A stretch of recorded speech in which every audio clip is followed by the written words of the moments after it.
2 taon pa lamang ang batang si Egoy nang magsimula itong maging sakitin. Hanggang sa mag-10 taon na ito ay palagi na lamang nila itong itinatakbo sa ospital. Mahirap lamang ang mga magulang ni Egoy. Kaya dahil sa pagiging sakitin ng bata, unti-unting nalusaw ang pinundar na babuyan ng lalaking si Erico. Noong una, wala silang ideya kung ano nga ba talaga ang nangyayari sa anak nila. Wala rin naman kasing makita ang mga doktor kung anong meron sa bata. Basta't ang lagi na lang sinasabi ay hinihika raw ito kapag masyadong napapagod. Pero kahit naman hindi pagod ang bata, ay lagi na lang itong nagkakasakit. Isang gabi, magugulat na lamang sila dahil bigla na lang magiging kulay ginto ang itim sa mata ng bata. Mag-iiba ang boses nito. Magiging malaki ang boses. Parang matanda ngunit mahiwaga ang tinig. Nang ikonsulta nila ito sa isang mahusay na albularyo na si Aling Ninang, malalaman nila na ang bata pala ay tinitirhan ng kaluluwa ng isang maalamat na albularyo. Isang malakas na albularyo na matagal nang namatay. Ano nga kaya ang dahilan at bakit pumasok sa katawan ng bata ang kaluluwa ng malakas na albularyo? Ano nga kaya ang magiging silbi ng tinataglay na lakas ng bata dulot ng espiritong nakasapi rito? Magawa kaya ng batang talunin ang pinuno ng mga aswang? Manatili kaya ang kaluluwa ng maalamat na albularyo kung ang makakalaban din ng bata ay isa ring alamat sa angkan ng mga aswang? 4:00 ng hapon, nasa kalsada ang mag-asawang Erico at Minda. Kasama nila ang kanilang 2 taong anak na si Egoy. Galing sila sa magulang ng babae. Humingi sila ng pera para sa kanilang panggastos. Sa mga sandaling ito, nagbubunganga na naman ang babaeng si Minda. Inis na inis kasi ito sa kanyang asawang si Erico. Kung sana ay nakapagbali ang lalaki sa trabaho nito, ay hindi sana sila maglalakad ng pagkalayo-layo para lang humingi ng pera. Diyos ko naman kasi, Erico. Sinabihan na kasi kita kahapon na sabihan mo muna yung amo mo para makabili tayo ng pagkain natin. Alam mo naman hindi pwedeng magutom ang anak natin eh. Pero ano ginawa mo? Tameme ka? Pero kapag sa ibang bagay, ang galing mo. Ibang bagay? Gaya ng alin? Gaya ng kabastusan. Kalabit ka ng kalabit sa gabi, pero sa paghahanap ng pagkain sa anak mo, wala ka naman magawa. Anong walang magawa? Kung makapagsalita ka, parang ikaw lang ang nahihirapan at gumagawa ng paraan. Bakit, hindi ba? Nagkakanda-kuba-kuba na ako sa kakalabada, sa kakalako ng isda. Diyos ko naman, ikaw nga nasa pier ka lang naman eh. Hindi ka pa makadiskarte. Alam mo, ang hirap sa'yo. Akala mo lagi ikaw ang magaling. Ikaw ang maraming nagawa. Ikaw ang nagsisikap. Hindi mo man lang nakikita yung ginagawa ko eh. Paano ko makikita? Kulang na kulang ang ginagawa mo para sa anak mo. Bakit? Ang ginagawa mo ba sumasapat? Pareho lang tayong nagkukulang pero ang mahalaga rito, may ginagawa rin ako. Kung makaano ka sa akin, parang napakawalang kwenta ko ah. Bakit? Tingin mo ba makakapagtinda ka ng isda kung hindi rin dahil sa akin? Ipinangutang ko ang puhunan mo, baka nakakalimutan mo. Sinong pinipesen ng naniningil? Ako, di ba? Habang ikaw, hindi mo yun iisipin. Kasi gusto ko anak lang natin ang iniintindi mo. Lahat ng utang natin ako ang pinipeste. Naiisip mo ba kung anong kahihiyan ang dinadanas ko sa tuwing sisigawan nila ako sa kalsada? Wala kang alam dun eh. Pero hindi naman ako nagsisisi sa ginawa ko. Kasi para sa anak natin yan. Ang problema kasi sa'yo, porke hindi mo nakikita at hindi ako nagsasabi, iniisip mo nang wala akong ginagawa eh. Hindi lang ako nakapagbali, ganyan ka na. Ang dami na nating utang eh. Kaya wag na muna nating dagdagan, pwede? Kapalan na lang muna natin ang mukha natin na lumapit sa mga kamag-anak natin. Kasi hindi naman ikaw ang nagbabayad ng lahat ng yon. Hindi ikaw ang haharap sa kanila, ako. Ako ang sumasalag lahat. Naintindihan mo ba ako? Natameme ang babaeng si Minda. Malakas na ang pagkakasabi ni Erico. Kaya ramdam na rin nito na naiinis na sa kanya ang lalaki. Nauna nang naglakad si Erico sa sobrang sama ng loob nito. Ni hindi na nito naisip na bitbit ni Minda ang anak nilang si Egoy. Sa paglalakad ni Erico, napatigil siya nang makitang may isang maliit na banga sa gitna ng kalsada. Dahil nagtataka ang lalaki kung bakit may ganoon sa daan ng mga sasakyan, lumapit siya at kinuha yun. Balak niya lang sanang itabi yun sa gilid. Pero pagsilip niya sa loob, meron siyang nakitang pera. Tumingin-tingin siya sa paligid. Ang nakita niya lang na naglalakad ay ang kanyang asawa at anak. Hinintay niya si Minda at nang makalapit na ang babae, nagtataka rin itong tumingin sa kanya. May inis pa rin sila sa isa't isa pero natuon ang kanilang atensyon sa maliit na banga. Nauna-una ka pang maglakad. Alam mo kasama ko itong anak natin. Ano ba yung hawak mo? Nakita ko lang dyan sa gitna. Kinuha ko kasi baka maka-aksidente ng sasakyan to eh. Tapon mo na yan. Wala ka namang mapapala dyan eh. Anong gagawin mo dyan? Tingnan mo. Pinakita agad ni Erico kung ano ang laman ng banga. Merong mga barya at perang papel. Nanlaki ang mata ng babae. Napahawak ito sa dibdib dahil bigla na lang nabuhay ang kaba sa kalooban nito. Kanino ba mga perang yan? Baka merong may-ari niyan ah. Iiwan sa gitna ng kalsada tapos merong may-ari. Tingin ko, kaloob to ng Diyos sa atin. Kasi talagang nangangailangan tayo eh. Ano? Akin na nga muna yung jacket ko. Ibabalot ko ito. Iuwi mo yun sa bahay? Oo. Mukha namang walang nagmamay-ari nito eh. Wala namang tangang may-ari na iiwan to dyan. Para sa atin talaga ito. Sakto kasi kailangan natin ng pera, di ba? Sigurado ka ba dyan? Baka mamaya karmahin tayo niyan. Bakit ka naman kakarmahin? Tinatanggap mo lang kung ano yung biyaya sa'yo ng Panginoon. Tara na nga, umalis na tayo. Baka mamaya may magpanggap na sa kanila pa ito. Mabilis na naglakad ang mag-asawa. Bitbit ni Erico ang banga na yon na nakabalot pa ng itim na jacket. Nang makauwi sila sa bahay nila, agad nilang binuksan ang banga. Binilang nila ang pera na nasa loob. Umabot yun ng 6,000. Hindi na napigilan na mag-asawa na matuwa.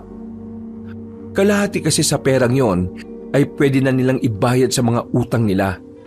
Ang kalahati naman ay pwede na rin nilang idagdag sa perang ibinigay ng magulang ni Minda. Diyos ko, salamat sa Panginoon. Kailangan pala lagi tayong nag-aaway sa kalsada eh, para napapansin tayo ng Diyos. Aray! Ano ka ba? Sinasabi mo, napakawalang hiya mo. Matapos kang kalooban ng Diyos, ganyan ka magsalita. Oo naman, biro lang naman eh. Umayos-ayos ka nga, Erico. Naririnig ka ng anak natin, oh.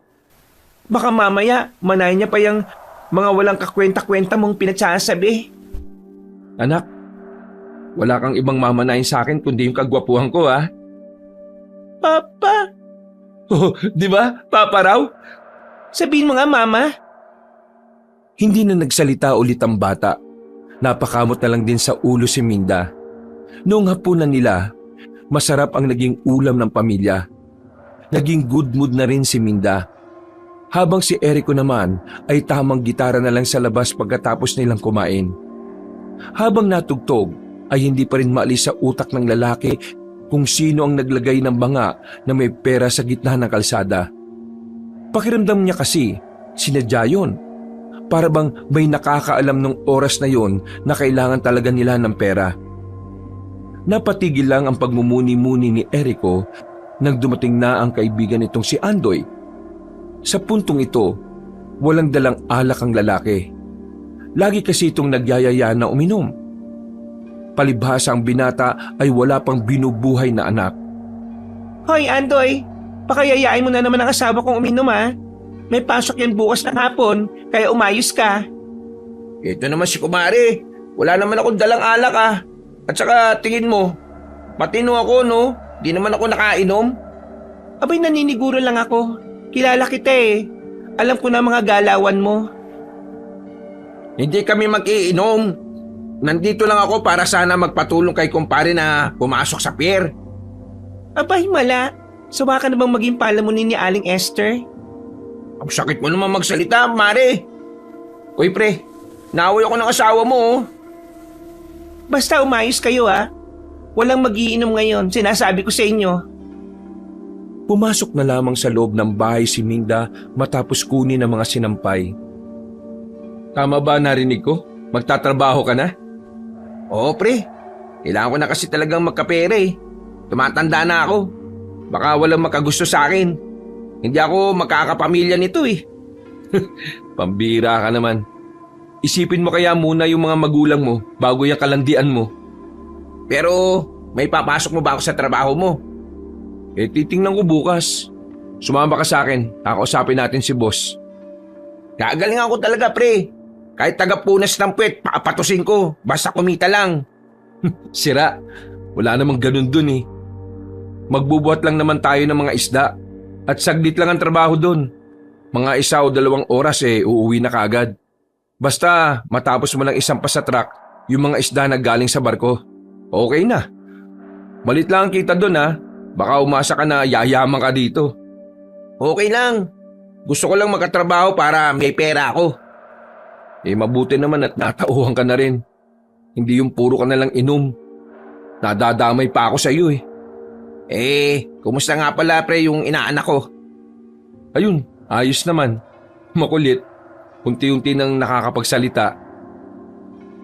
Paglaki niya, turuan natin para maraming babae magabol dyan.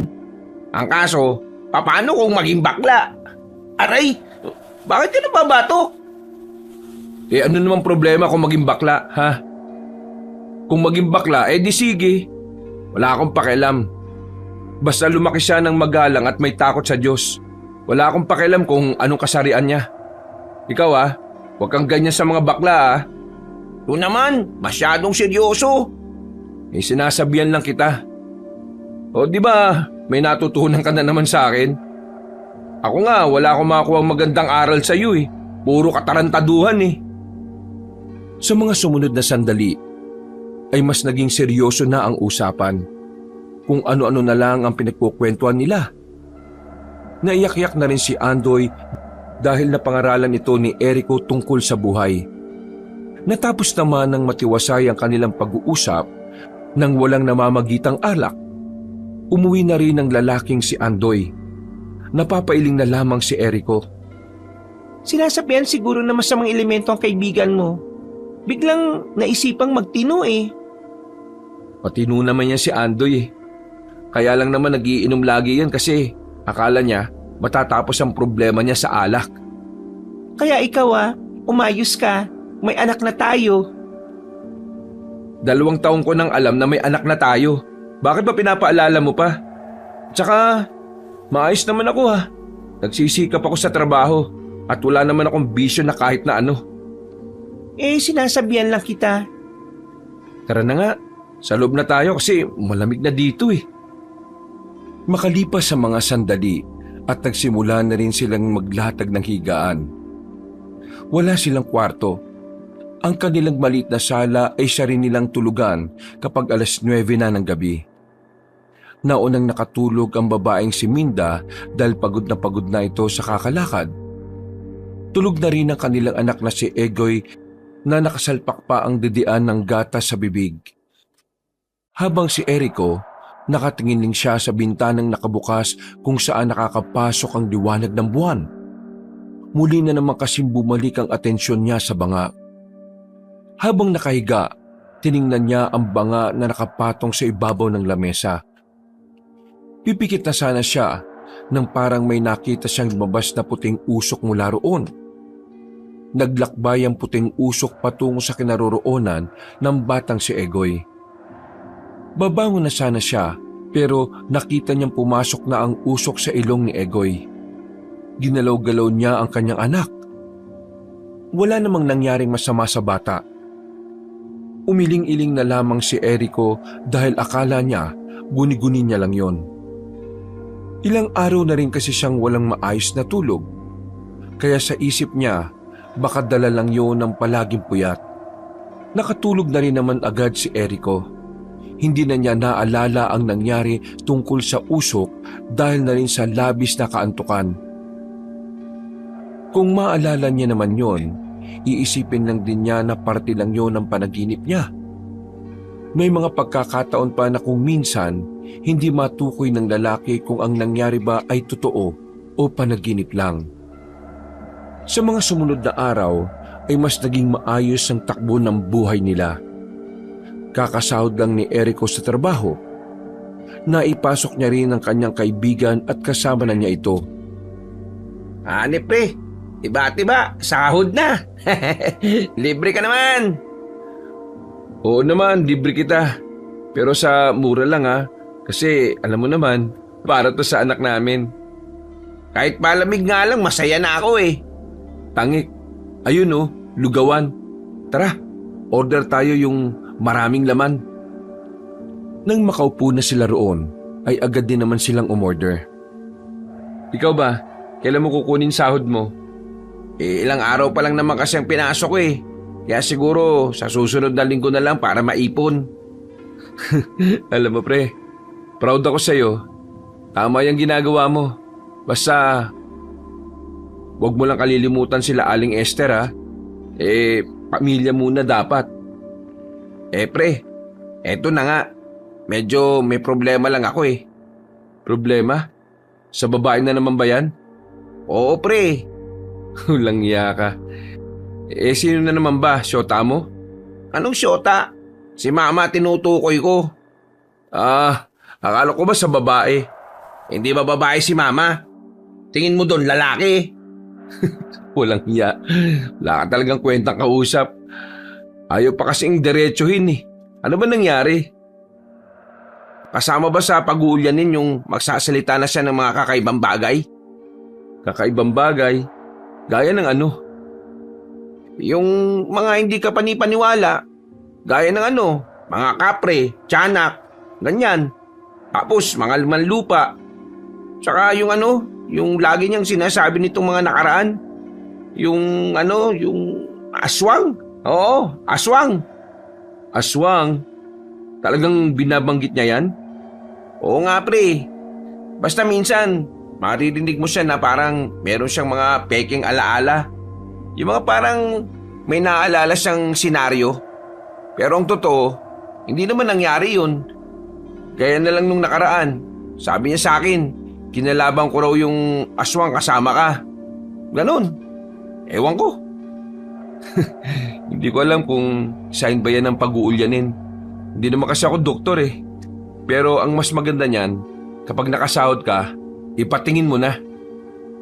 Sinabi ko na nga rin niya sa kanya eh. Pero nagalit. Sabi niya, di naman daw siya baliw. Ang nangyayari daw sa kanya, may mga nakikita siya na siya lang ang nakakakita. Basta, ang weirdo ni mama.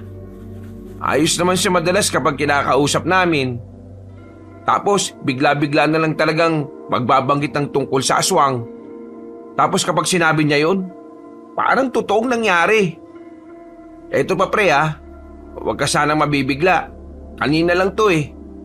Sabi ni mama, albularyo daw si Egoy. Alam mo, nagtawanan na lang kami lahat eh. Paano magiging albularyo si Egoy? 2 taon pa lang siya, di ba? Mukhang hindi na talaga maganda yan, pre. Ayaw ko to sabihin pero baka mamaya naapektuhan yung utak ng mama mo dahil dun sa pag-alis ng kuya mong si Raulo. Oo, pareho tayo nang iniisip, pre. Kaya nga kapag nakasahod na ako, ilalapit ko na talaga si mama sa bayan eh.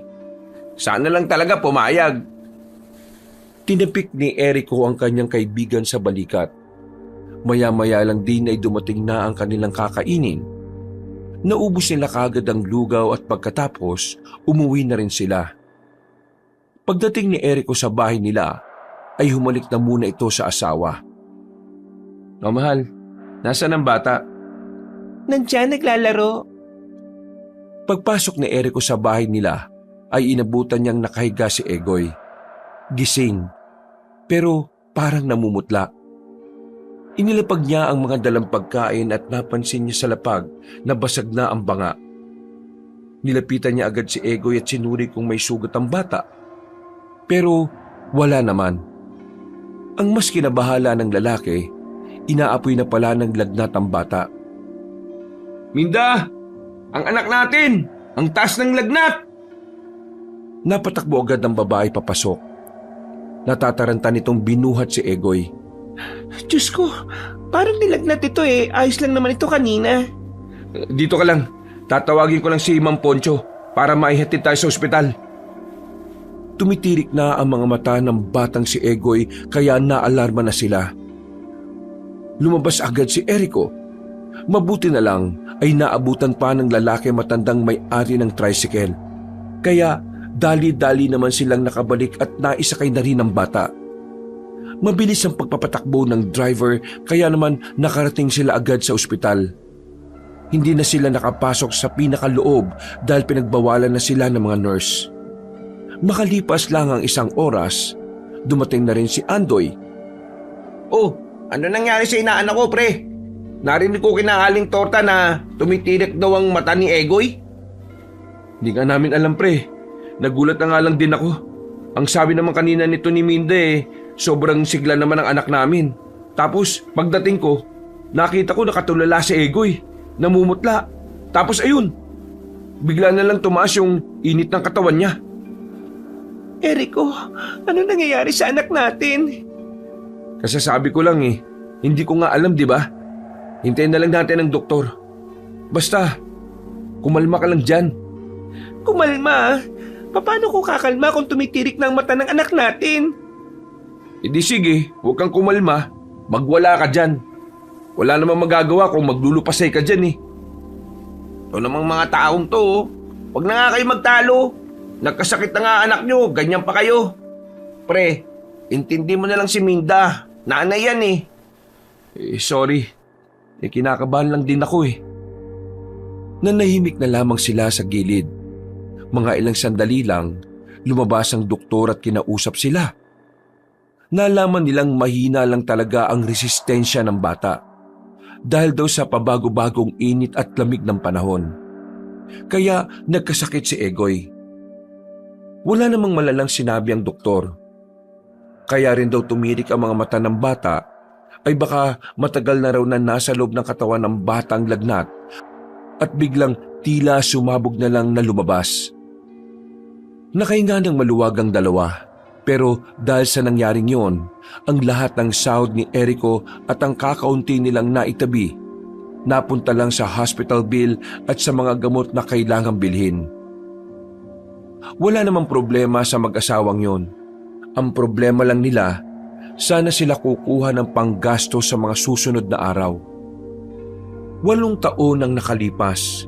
Hindi naging madali ang mga nagdaang taon para sa mag-asawang Erico at Minda. Mula kasi nang magkasakit ang batang si Egoy noon, tila kada buwan na rin itong nagkakasakit hanggang sa sumapit na ito ng 10 taon. Regular namang silang nakakapagpa-check up. Nababaw na nga rin sila sa utang dahil doon. Pero nainis na lang si Erico dahil laging sinasabi ng doktor na wala naman silang nakikitang malalang sakit. Walang cancer na kahit na ano. Ang dagdag pa ng ilang nakausap nilang doktor, rare o pambihira ang kaso ng kanilang anak. Mataas na lagnat ang nangyayari pero walang makapagsabi kung saan yun nanggagaling. Sa paulit-ulit na lang na nangyayaring pagkakasakit ng bata, natandaan na ni Erico ang pattern. Kada huling linggo ng buwan ay doon na nilalagnat ang bata. Kaya bago dumating ang araw na yon, todo kayod na ang mag-asawa. Kung ano-ano na lang ang diskarte nila para lamang kumita ng pera. Ngayon, nasa sementeryo sila kasama ang pamilya ni Andoy. Namatay na kasi ang nanay nito at yun ang araw ng libing. Namatay sa sakit si Aling Esther. Patanda na rin kasi yon at dumami na rin ang mga sakit na lumalabas mula nang madala ito sa ospital. Pagkatapos ng libing, nagpaalam na rin ang mga tao. Lumapit si Erico kay Andoy para kausapin ito. Pre, mauna na muna kami para makapagpahinga na lang itong mag-ina ko. Huwag ka mag-alala. Pupuntahan kita sa inyo mamaya. Salamat pre. Sige, mauna na kayo. Magpapadasal pa kasi kami mamaya eh. Sige. Uwi na kami Tinapik na lamang ni Erico sa balikat ang kanyang kaibigan. Kumaway pa siya bago tuluyang umandarang sinasakyan nilang tricycle. Habang nasa biyahe, napansin ni Erico na mahimbing ang tulog ng 10 taong gulang nilang anak. Katabi kasi nito ang ina sa loob. Habang si Erico naman ay nasa likuran ng driver. Medyo panatag naman ang kalooban ni Erico dahil malayo pa naman ang huling linggo ng buwan. Maya-maya lang din ay nakauwi na rin sila sa bahay nila. Minda, mamaya pala pupuntahan ko si Andoy ha. Alam mo naman, malungkot yung tao. Dadamayan ko lang. Sige, basta wag ka lang masyado magtatagal Kasi, alam mo itong anak natin, bigla-biglang nakakasakit. Oo, saglit lang ako.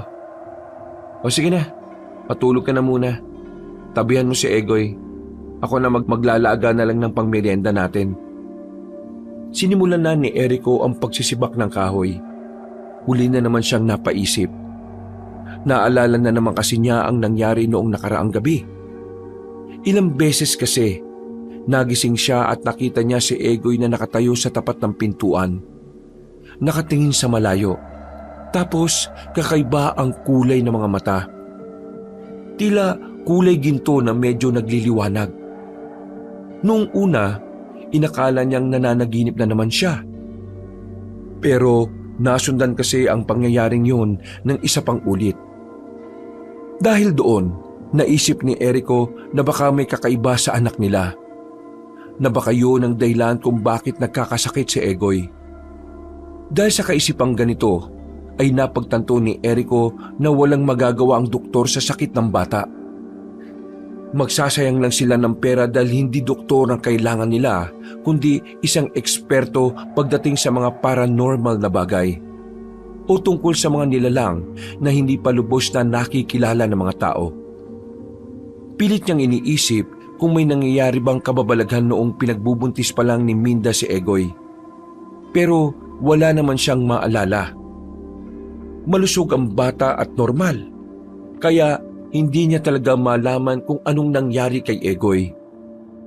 Kinagabihan, nagpaalam na si Erico sa kanyang mag-ina. Pinuntahan niya si Andoy. Inabutan niya yung nagsisigarin sa diuling nakalan. Habang ang iba naman itong kapatid ay abala naman sa paglilinis ng bakuran nila. O pre, halika! Ano pre? Ayos ka lang? Oo, ayos lang naman ako pre. Kailangan Ay, siya nga pala. Papasok na ako bukas. Ha? Sigurado ka ba? Sabi naman sa akin ni boss, kung hindi pa kaya wag naman pilitin. Wag mo na munang pilitin. Hindi pre, mas mababaliw ako kapag nandito lang ako sa bahay. Lalo ko lang maaalala si mama Hindi, ikaw ang bahala. Kung talagang kaya mo na wala namang problema sa akin. Pre, may kukwento ulit ako sa'yo. Pero sana, huwag ka mag-aagalit ha. Tungkol ba saan yan? Tungkol to kay Egoy pre. Tumayo si Andoy. Lumayo sila sa bakuran at pumwesto sila sa gilid ng bahay kung saan parte na rin yun ng daanan. Bakit pre? Anong meron sa anak ko? Pre, yan din ang tanong ko Anong meron kay Egoy? Nung nakaraang gabi kasi pre, umuwi ako galing bayan. Mga alas 11 na yata. Napadaan ako sa inyo Nakabukas ang pinto nyo. Nakita ko si Egoy nakatayo doon. Tapos, parang ginto yung mga mata niya. Tapos umiilaw. Nakatingin sa malayo. Parang hindi niya ako nakikita Ayos lang ba si Egoy pre? Sa katunayan, nakita ko rin siya ng gabing yun Ganon din. Tapos sa mga sumunod na gabi, kapag nakikita ko siyang gising, ganon din ang mga mata niya. Hindi ko alam pre kung anong meron sa kanya Kahit ako, nagtataka na rin. Hindi kaya may kinalaman dito yung sinasabi sa akin ni Mama bago siya mamatay? Ha? May sinabi siya sa'yo tungkol sa anak ko? Hindi ko lang sigurado kung may connect at kung dapat ba nating paniwalaan. Pero nung gabing bago siya magpaalam, ako ang kasama ni Mama eh. Ang sabi niya sa akin, si Egoy nga daw ay albularyo. Huwag daw tayo matakot kay Egoy kasi mabuti raw si Egoy. Si Egoy daw ang magliligtas sa atin. Yun lang sinabi niya. Ililigtas saan? At saka, papaano ngang magiging albularyo ang anak ko ang bata pa niya? Hindi ko nga din alam eh. Di ba, nung 2 taon pa lang yan si Egoy, sinabi na rin ni Mama yon. Hindi kaya may ibig sabihin talaga yun? Siguro, ang dapat nating sundin sa sinabi ng mama mo yung huwag tayong matakot kay Egoy. Sa kabila ng lahat, anak ko siya. Inaanak mo naman. Hindi naman ako natatakot sa bata, pre. Nag-aalala lang ako. Paano kung ipatingin kaya natin siya sa albularyo? Albularyo? Effective ba yan? Hindi, subukan lang natin. Total, wala namang magagawa ang mga doktor sa anak mo eh. Lagi pa rin nilalagnat. Kasi, naisip ko lang baka kaya lagi may sakit yung anak mo kasi nga hindi siya normal. Kung ako lang ang tatanungin, wala namang problema eh. Kaso, paano kung nalaman to ni Minda? Hindi papayag ang isang yun. Hindi kailangan mo siyang kumbinsihin kasi kailangan nating malaman kung anong meron kay Egoy. Baka mamaya huli na. May nangyayaring masama dyan sa inaanak ko. E di, nagsisi tayong lahat. O sige, ako na lang bahalang kumausap sa kanya. Pero pre, sa atin lang muna to Ano tingin mo sa akin, chismoso? Saka parang anak ko na rin yung anak mo, no? Ba't ko naman ichichismis yan? O sige, maraming salamat pre Magulo ang utak ni Erico nang naglalakad na siya pauwi ng bahay. Nag-iisip na siya ng mga linyang pwede niyang sabihin kay Minda para makumbinsi niya ito. Alam niya kasi na si Minda ang tipo ng tao na hindi naniniwala sa mga albularyo. Lalong-lalo na ang pamilyang pinagmulan nito. Nang malapit na siya sa strito nila, naramdaman ni Erico na tila merong sumusunod sa kanya. Naririnig niya kasi ang mga yabag ng paa. Pero wala naman siyang nakita nang lumingon na siya roon. Sinuyod niya ng tingin ng paligid. Walang kahit na sino. Pero alam niyang may sumusunod sa kanya. Binilisan na lamang niya ang paglalakad. Oh, bakit gising ka pa? Naabutan ni Erico ang asawa sa tapat ng pinto na nakaupo lang at nakatingin sa malayo. Hinihintay kita. Ito naman, nawala lang saglit na mismo naman kaagad ako. Kinakabahan ako eh. Kasi kapag inatake na naman ang anak natin na wala ka, hindi ko alam ang gagawin ko. Nagbuntong hininga ang lalaki. Hindi niya pa rin kasi nasabi kay Minda ang tungkol sa pattern ng pagkakasakit ni Egoy. Iniisip niya kasi na baka hindi rin naman ito maniwala sa kanya at baka pagsimulan pa ng kanilang away. Pasensya na. Nag-usap lang kasi kami ni Andoy. Naawa kasi ako sa taong yun eh. Alam mo naman, mamasbo yung tukmol na yun. Siyempre, masakit sa kanya na mawalan ng nanay. Naiintindihan ko naman eh. Magkaibigan kayong dalawa kaya normal lang naman na damayan mo siya. Halika na, pumasok na tayo sa loob at matulog na. Hindi na naman dinalaw ng antok ang lalaki sa mga sandaling yon. Sa dami ng kanyang iniisip, walang puwang ang antok sa utak niya. Hindi siya mapakali. Ligid siya ng ligid. Habang si Minda naman ay tulog na rin. Sandali niyang tiningnan ang batang si Egoy. Mahimbing na rin ang tulog nito. Hinaplos niya pa ang buhok ng bata at saka napatingin. Kamukhang kamukha niya kasi ito.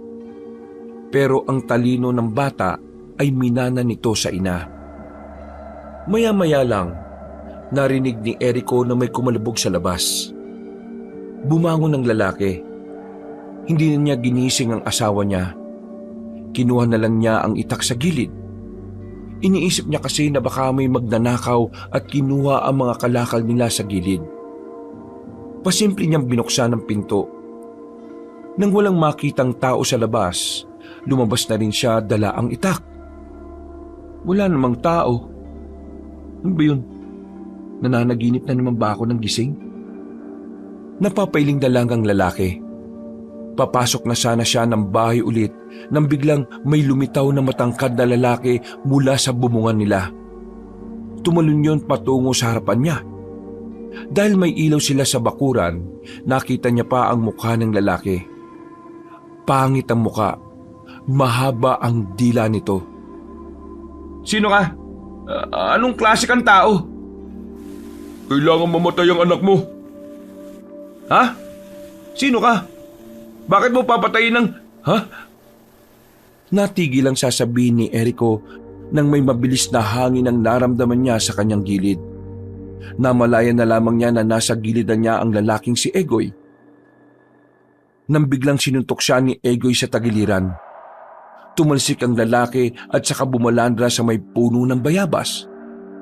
Hindi makapaniwala ang lalaking yon kaya dali-dali itong umalis. Si Egoy naman ay bigla na lamang bumagsak. Buti na lang ay nasalo agad ito ni Erico. Egoy! Uy! Anak! Pero narinig na lamang niya na humihilik na ang bata. Natulog na yun na parang walang nangyari. Ibig sabihin, hindi niya alam ang ginawa niya? Paanong nangyari yun?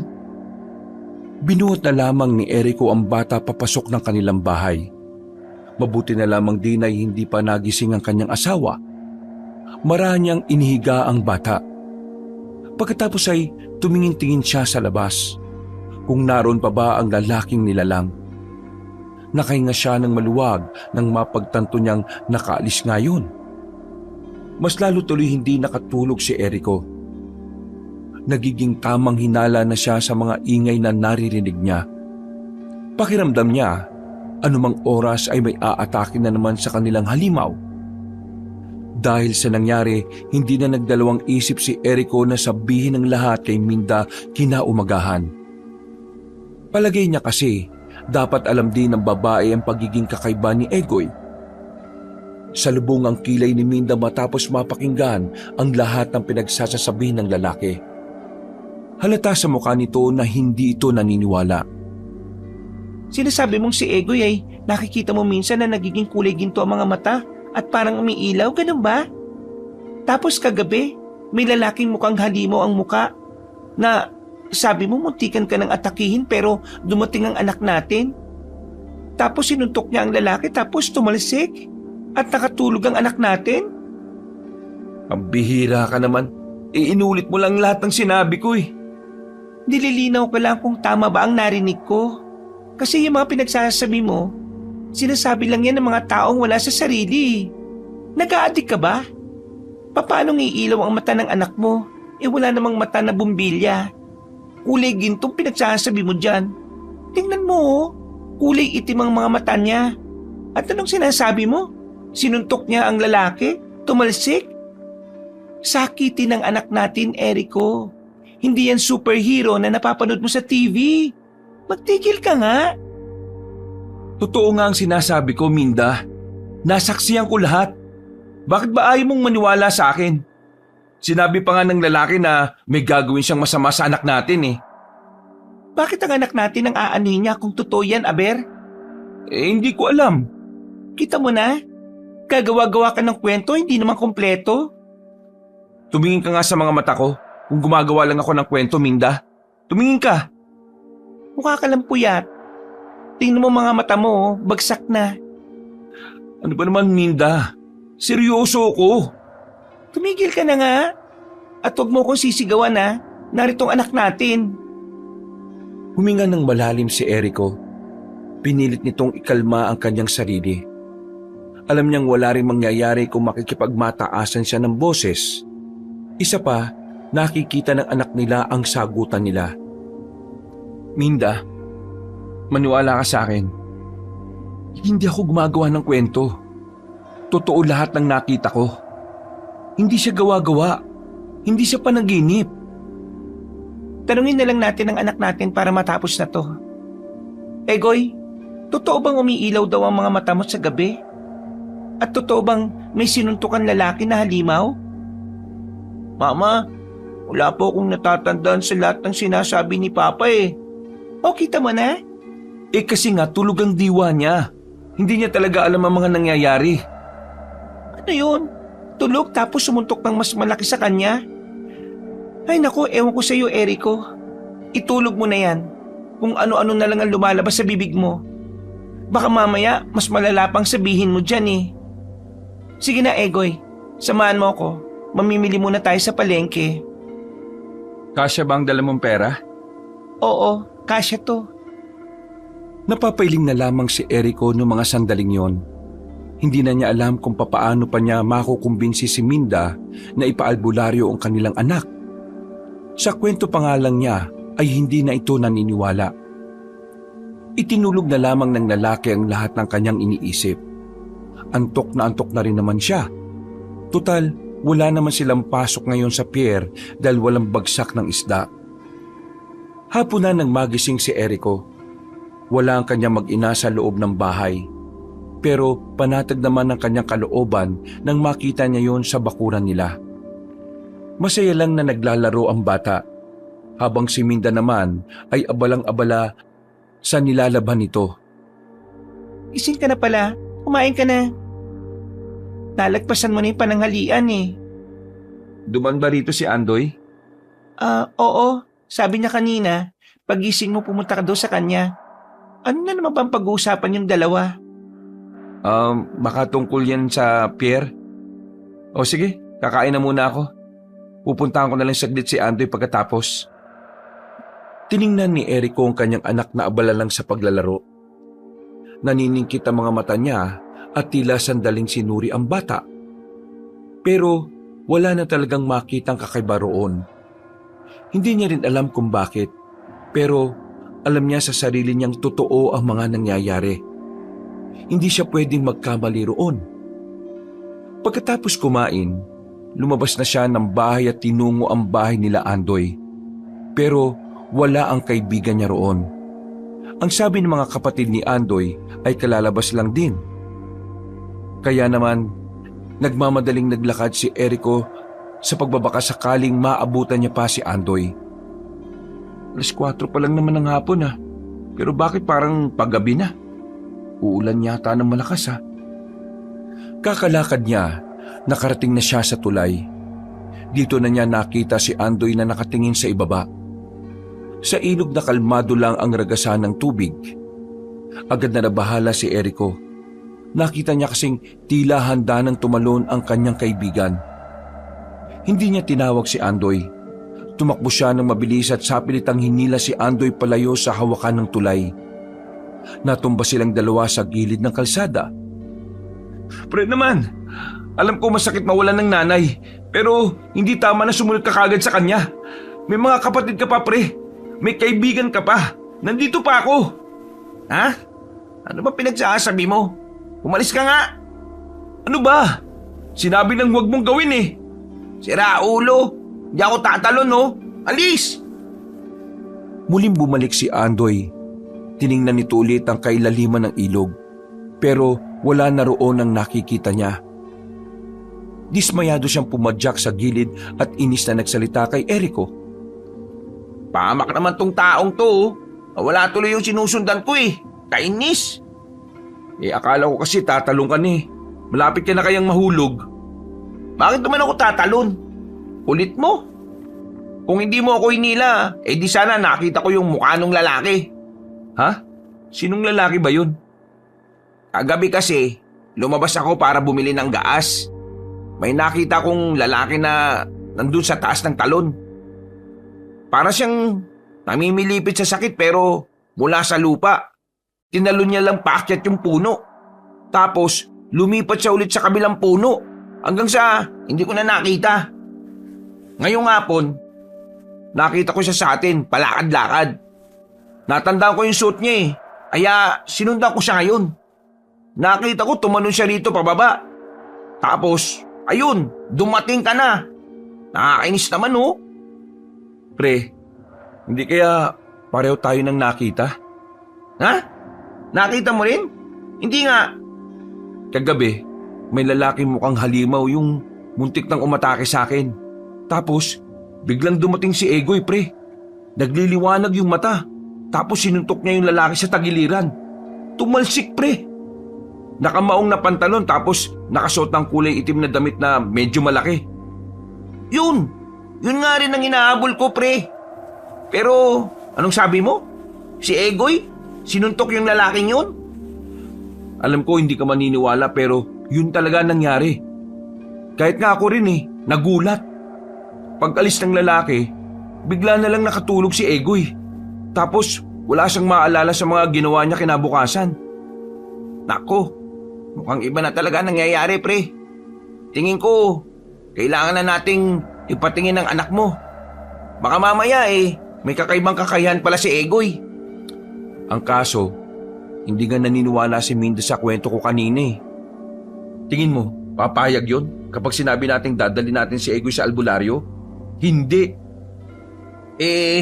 Hindi naman sa gusto ko matakot ka. Pero pre, naisip mo ba na yung lalaking yun baka aswang? Aswang? Ngayon ko lang napagtagpi-tagpi ang mga pangyayari, pre. Nagsimula sa mga weirdong sinasabi ni Mama. Pre, tumutugma sa nangyayari ngayon. Tingin ko talaga may ibig sabihin yung mga sinasabi ni Mama sa akin nun Napalunok ng laway si Erico. Hindi man niya sabihin, baka sa kanyang muka ang kaba na kanyang nararamdaman. Nag-aalala siya para sa kanyang anak.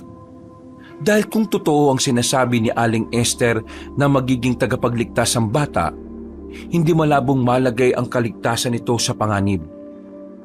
Naglakad na lamang sila paalis nang hindi na nila makita ang lalaki.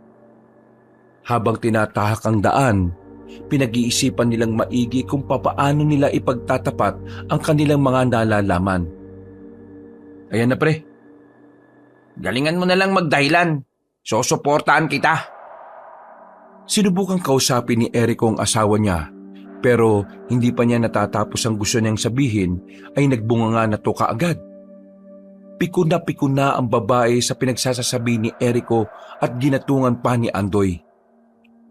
Mare, totoong sinasabi ni kumpare. Totoong kakaiba si Egoy. Kaya dapat malaman natin kung anong meron sa kanya. Dapat natin siyang ipatingin sa albularyo. Isa ka pa, Andoy. Siguro kaya nabubuang itong asawa ko kasi kung ano-ano namang ikinukwento mo rito Wala ba kayong magawa sa buhay porque wala kayong pasok ngayon sa trabaho? Minda naman, makinig ka naman sa akin kahit na minsan. Para din naman ito sa anak natin Pakiusap, makisama ka naman Bakit mo ipatitingin sa albularyong anak natin? Tingnan mo normal naman. Sakitin lang talaga. Kaya nga siya sakitin kasi may kakaiba sa kanya. Ano bang mahirap intindihin doon? Walang magpapatingin sa albularyo. Anak ko ito at ako ang masusunod. Anak ko rin yan Ako ang ina. Ako ang ama. Ako ang ninong. Ako ang anak. Tama na. Naririndi na ako. Tapos na ang usapan na ito. Lumabas ng bahay ang babae. Agad namang nilapitan ni Erico ang kanyang anak at tinuwakan sa magkabilang balikat. Anak, wala ka ba talagang maalala sa nangyari kagabi? O kahit man lang kung anong kakaiba sa katawan mo? Sa pakiramdam mo, wala ka bang nararamdaman o napapansin? Wala po, Papa Pambihira naman Meron po akong nararamdaman. Anong sabi mo? Kapag natutulog po ako, nananaginip po ako na meron ako nakakausap na matandang lalaki. May tungkod po siya. Mahaba po ang balbas niya at bigote niya. Tapos, makulit po siya pero mabait. Nagpakilala ba siya sa panaginip mo? Hindi po Basta ang sabi niya lang po sa akin, iingatan niya ako. Sinasabi ko na nga ba, Andoy Samahan mo kami. Ipapatingin na natin tong anak ko. Gagi, paano si kumare? Wala na akong pakialam sa galit niya. Kung hindi natin malalaman kung anong nangyayari dito sa bata, baka mamaya mapahamak pa to. Lalabas na sana sila ng bakuran nang biglang may humarang na matandang babae sa kanilang daraanan. Maputi na rin ang buhok ng matanda. May kalakasan pa ito at hindi pa rin kukuba-kuba. Nagtatakang nilapitan ni Andoy ang matanda sa pag-aakalang nagkamali lang ng bakuran na pinapasukan ng matanda. Nanay, hindi po dito ang bahay ninyo.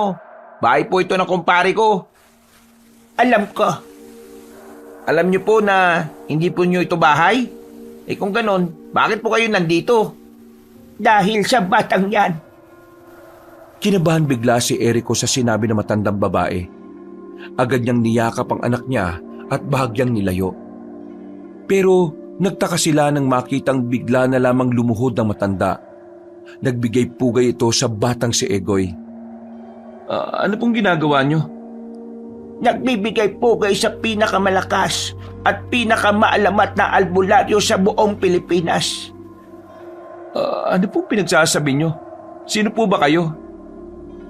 Muling tumayo ang matanda at ngumiti muna sa kanila ng malapad. Sandali itong tumingin kay Egoy. Ako si Aling Ninang, isa kong albularyo na lumilibot sa ating probinsya. Nanggagamot ako ng mga may sakit at gumagawa ako ng mga pangontra laban sa mga aswang. Nagkatinginan ang magkaibigan. Tila pareho silang nagdududa sa naririnig nila. Kung ayaw niyong maniwala, hayaan niyong suriin ko ang bata para malaman niyo kung ano ang nangyayari sa kanya. Paano naman po kami mapapanatag na totoong albularyo kayo? May kakayahan akong malaman ang sakit ng isang tao kapag nahawakan ko ang mga kamay. Gusto niyo bang subukan? Sabihin niyo nga sa akin kung anong sakit ng anak ko. Bakit tuwing huling linggo ng buwan nilalagnat siya ng mataas? Walang sakit ang anak mo, iho.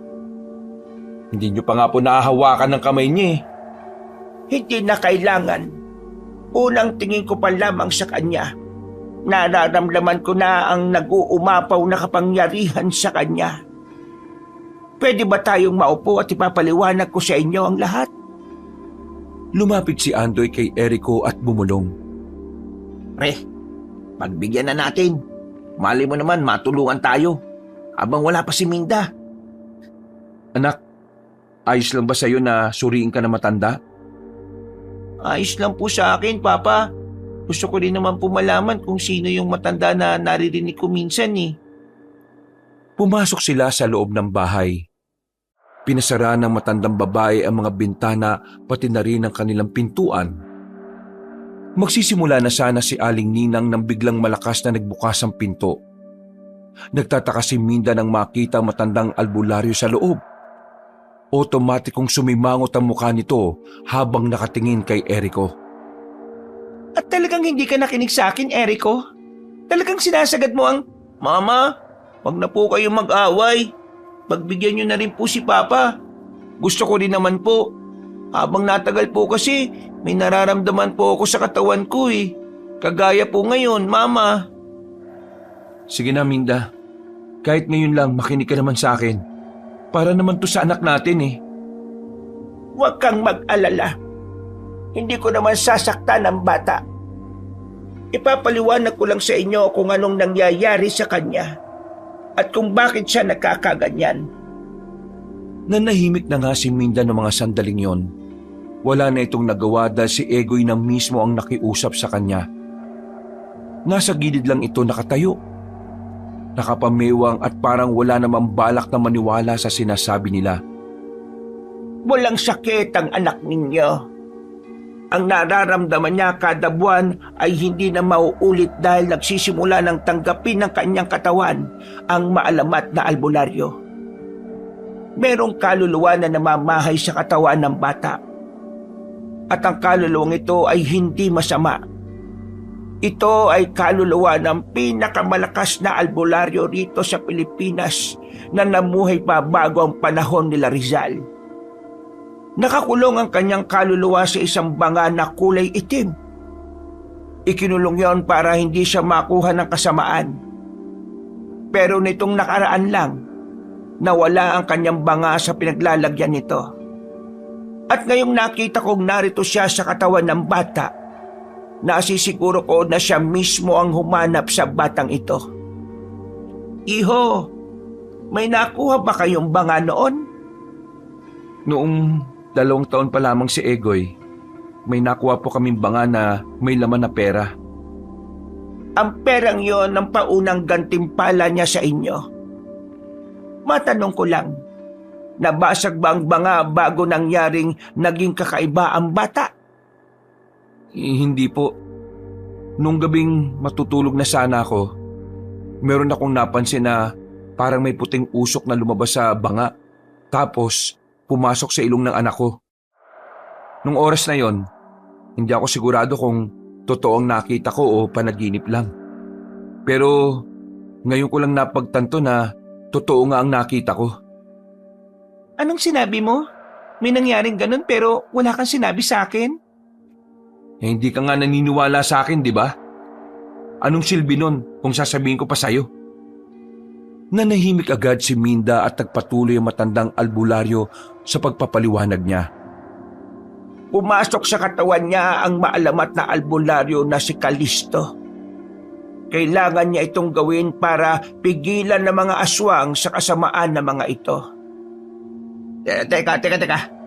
Bakit po si Egoy pa ang napili niya? Pwede namang mas matanda, di ba?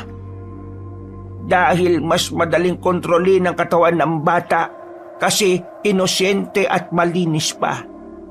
Kumpara sa mga katawan ninyo, masyado na kayong maraming pinagdaanan. Di totoo talagang may aswang. Bakit po may ganito? Alam nyo kasi, noong araw, marami naman talagang aswang sa bansa natin. Parang mga tao lang sila na gaya natin na normal lang na nabubuhay. Pero nang matuklasan nila na pwede pala silang kumain ng tao, doon na sila nagsimulang maging masama. Yon ang matagal lang gustong pigilan ni Kalisto. Nagawa naman niya yun noon. Ang kaso nga lang, binubuhay din ng mga natirang aswang ang kanilang maalamat na Panginoon. Kaya ngayon, hindi matahimik ang kaluluwa ni Kalisto. Kaya napilitan siyang humanap ng katawan. Ano po mangyayari sa anak ko?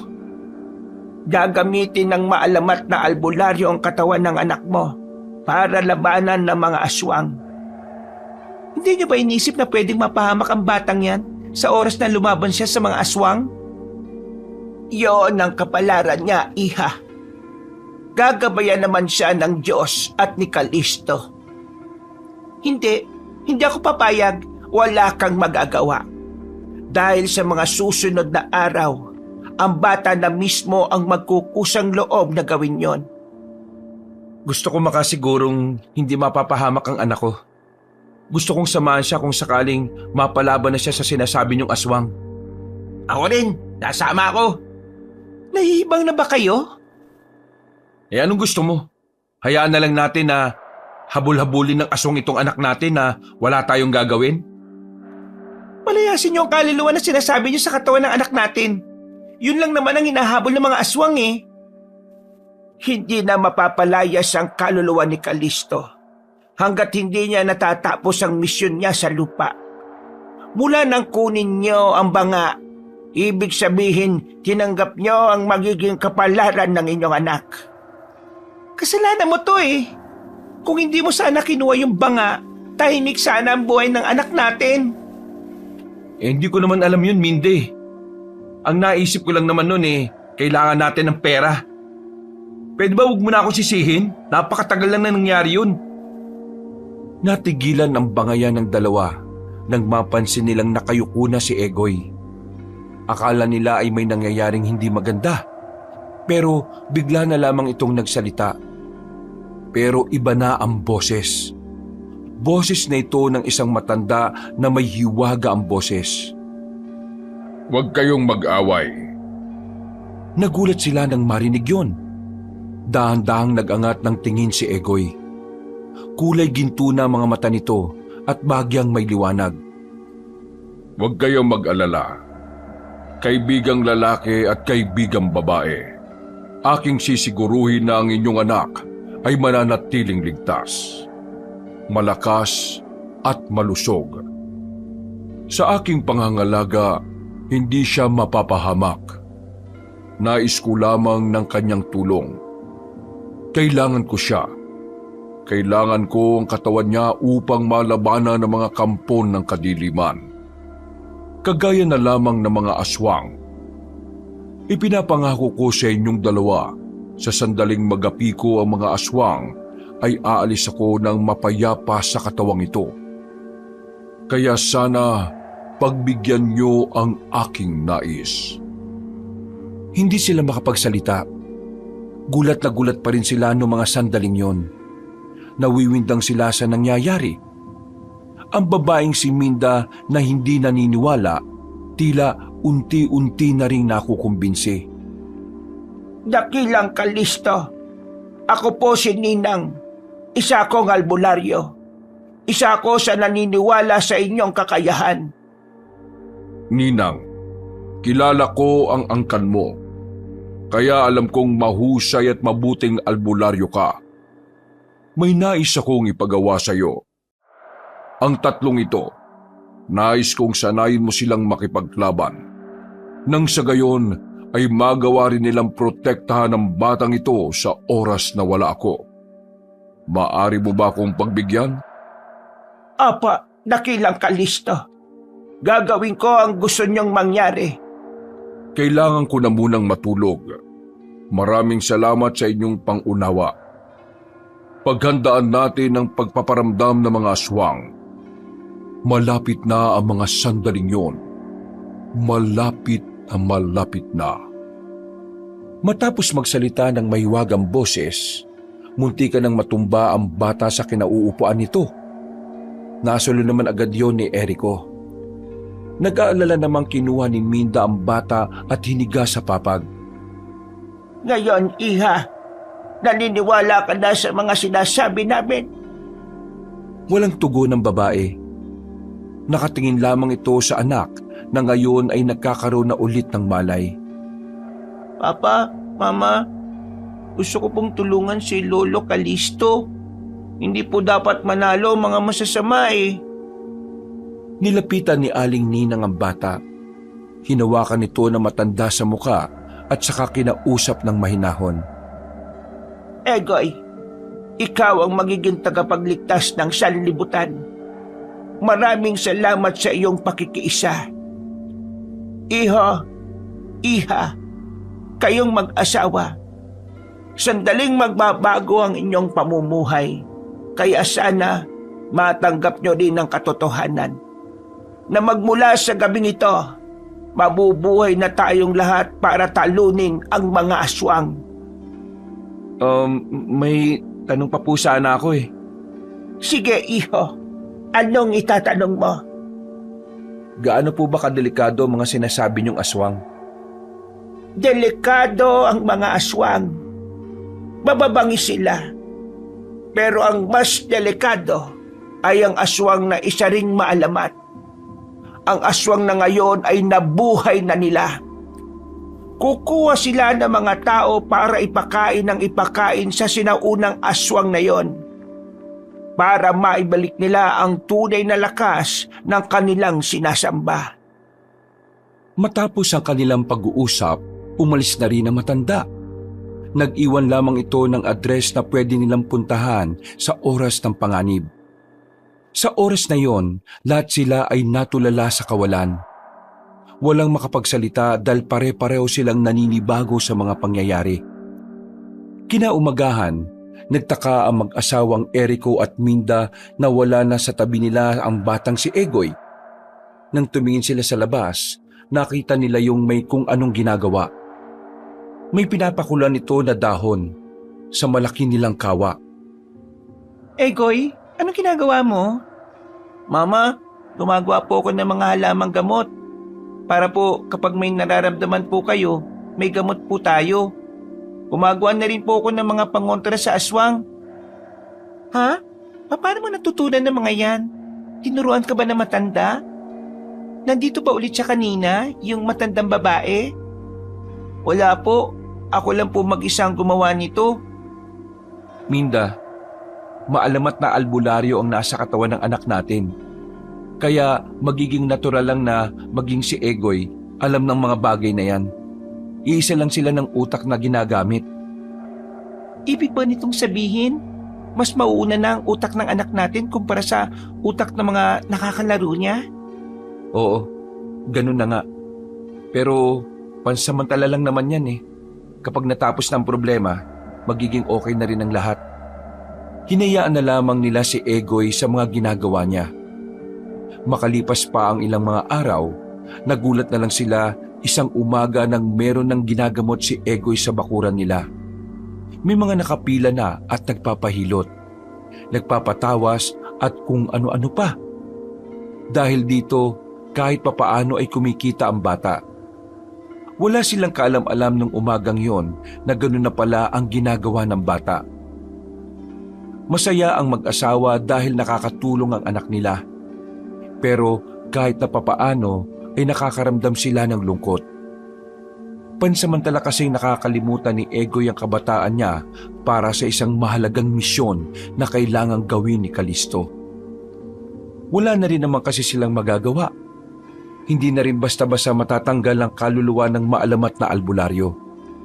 Matatahimik lang kasi ang kaluluwa nito kapag natapos na ang dapat nitong gawin sa lupa. Hanip ang inaanak ko, pre ah. May sideline. Akalain mo yun? Marunong na rin siyang gawin yung mga ginagawa ni Aling Ninang. Kung sa bagay kasi, albularyo naman yung nasa katawan niya eh. Sige, lakasan mo pa para marinig na iba nating katrabaho. Para kang timang. Pero seryoso ha, naninibago talaga kami. Hindi kami sanay na naghahanap buhay din ng anak namin.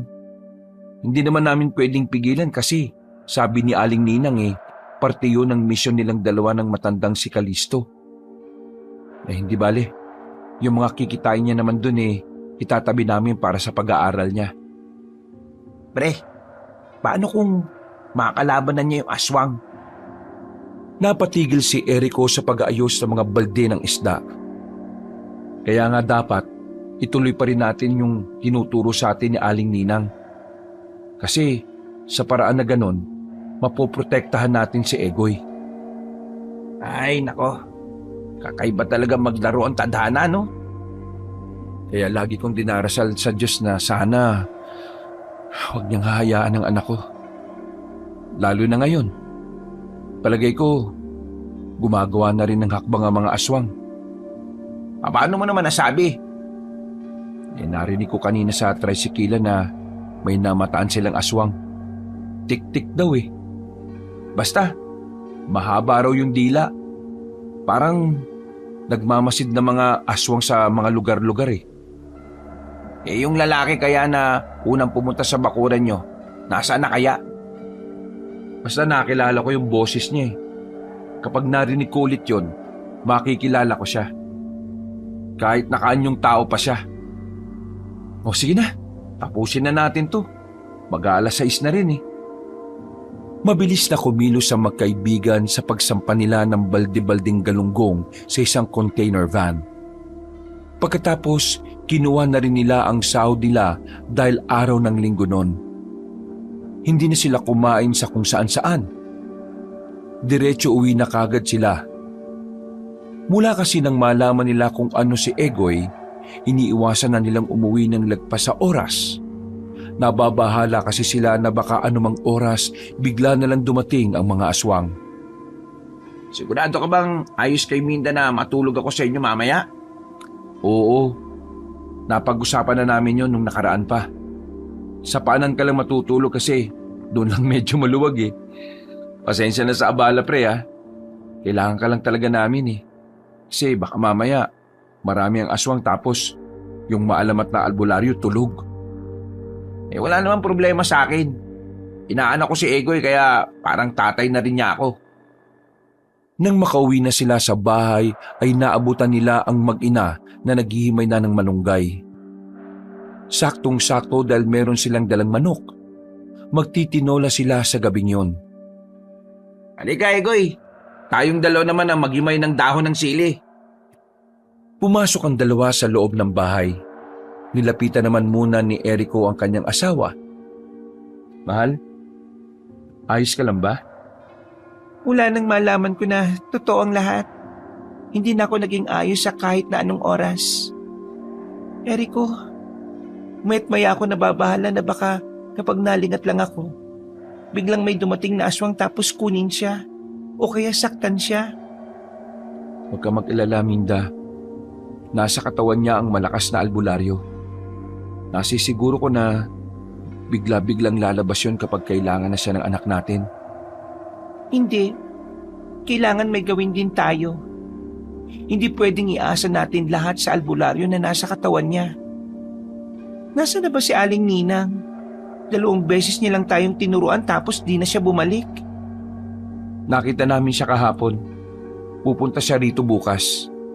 Marami lang talaga siyang ginagawa eh. Nagbuntong hininga na lamang ang babae. Pagkatapos ng kanilang usapan, ay sumunod na rin sila sa loob. Kalaunan, sabay-sabay na rin silang kumain. Pagsapit naman ng pagtulog, dilat pa rin ang mata ni Erico at Andoy.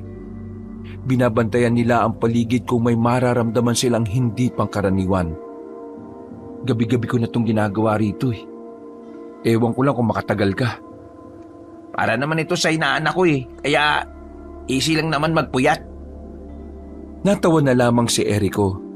Makalipas lang kasi ang 10 minuto, humihilik na si Andoy. Mag-isa na lamang si Erico na nagbabantay nun. Hindi na rin niya ginising pa si Andoy dahil alam niyang pagod rin ito sa trabaho. Maya-maya lang, biglang naalarma si Erico nang biglang marinig niyang may umaangil sa labas. Nagising din si Andoy dahil doon. Agad na napabangon din si Andoy. Kinuha agad nila ang itak na itinabi nila sa pagtulog. Sa puntong ito ay ginising na rin ni Erico ang babaeng si Minda. Pagsilip nila sa labas, nakita nilang merong 4 na lalaki ang nakatayo sa tapat ng bakuran. Hindi makalapit ang mga yon dahil sa mga pangontrang ginawa ni Egoy. Aswang na ba mga yan? Oo, kaya dapat maging alerto tayo. Kahit hindi sila makalapit, baka gumawa sila ng paraan para mapalabas nila tayo. Erico, ang anak natin, ayaw magising. Ano? Dinikit ni Erico ang kanyang tenga sa dibdib ng bata. Normal naman ang tibok ng puso ng batang si Egoy. Kaya hindi nila alam kung anong nangyayari dito. Egoy! Uy, anak! Nang dumilit ang bata, kulay ginto na naman ang mga mata nito. Bigla itong bumangon at pinatunog ang leeg at daliri. Pasensya na. Hindi ko na malayan ang oras. Dapat pala gumising na ako. Nakahinga sila ng maluwag nang marinig nila ang malaki at mahiwagang boses na yon. May mga aswang sa labas. Anong gagawin natin? Huwag kang mag-alala. Akong bahala. Dito lang kayo sa loob. Matapang na lumabas si Egoy. Na makita siya ng mga aswang, mas lalong lumakas ang angil na naririnig nila. Nakita nilang tumalon ng mataas si Egoy palabas ng bakuran. Dinumog ito ng 4 na aswang. Pero nagtalsikan lamang ang mga yon. Kitang-kita nilang 3 kung papaanong binugbog lang ni Egoy ang mga aswang gamit ang kamao. Malalaki ang mga aswang pero parang binabalibag lang yon ni Egoy. Ang bira! Ang lakas ng inaanak ko ah! Hindi naman si Egoy yan eh. Katawan lang niya ang sa kanya. Pero ang lakas, dun sa albularyo. Madaling natalo ni Egoy ang 4 na aswang. Bali-bali ang buto ng mga ito nang magsialisan. Agad din namang lumabas ang 3 para lapitan ang bata. Anak, ayos ka lang? Ayos lang po ko, Mama. Hindi naman po ako nasugatan eh.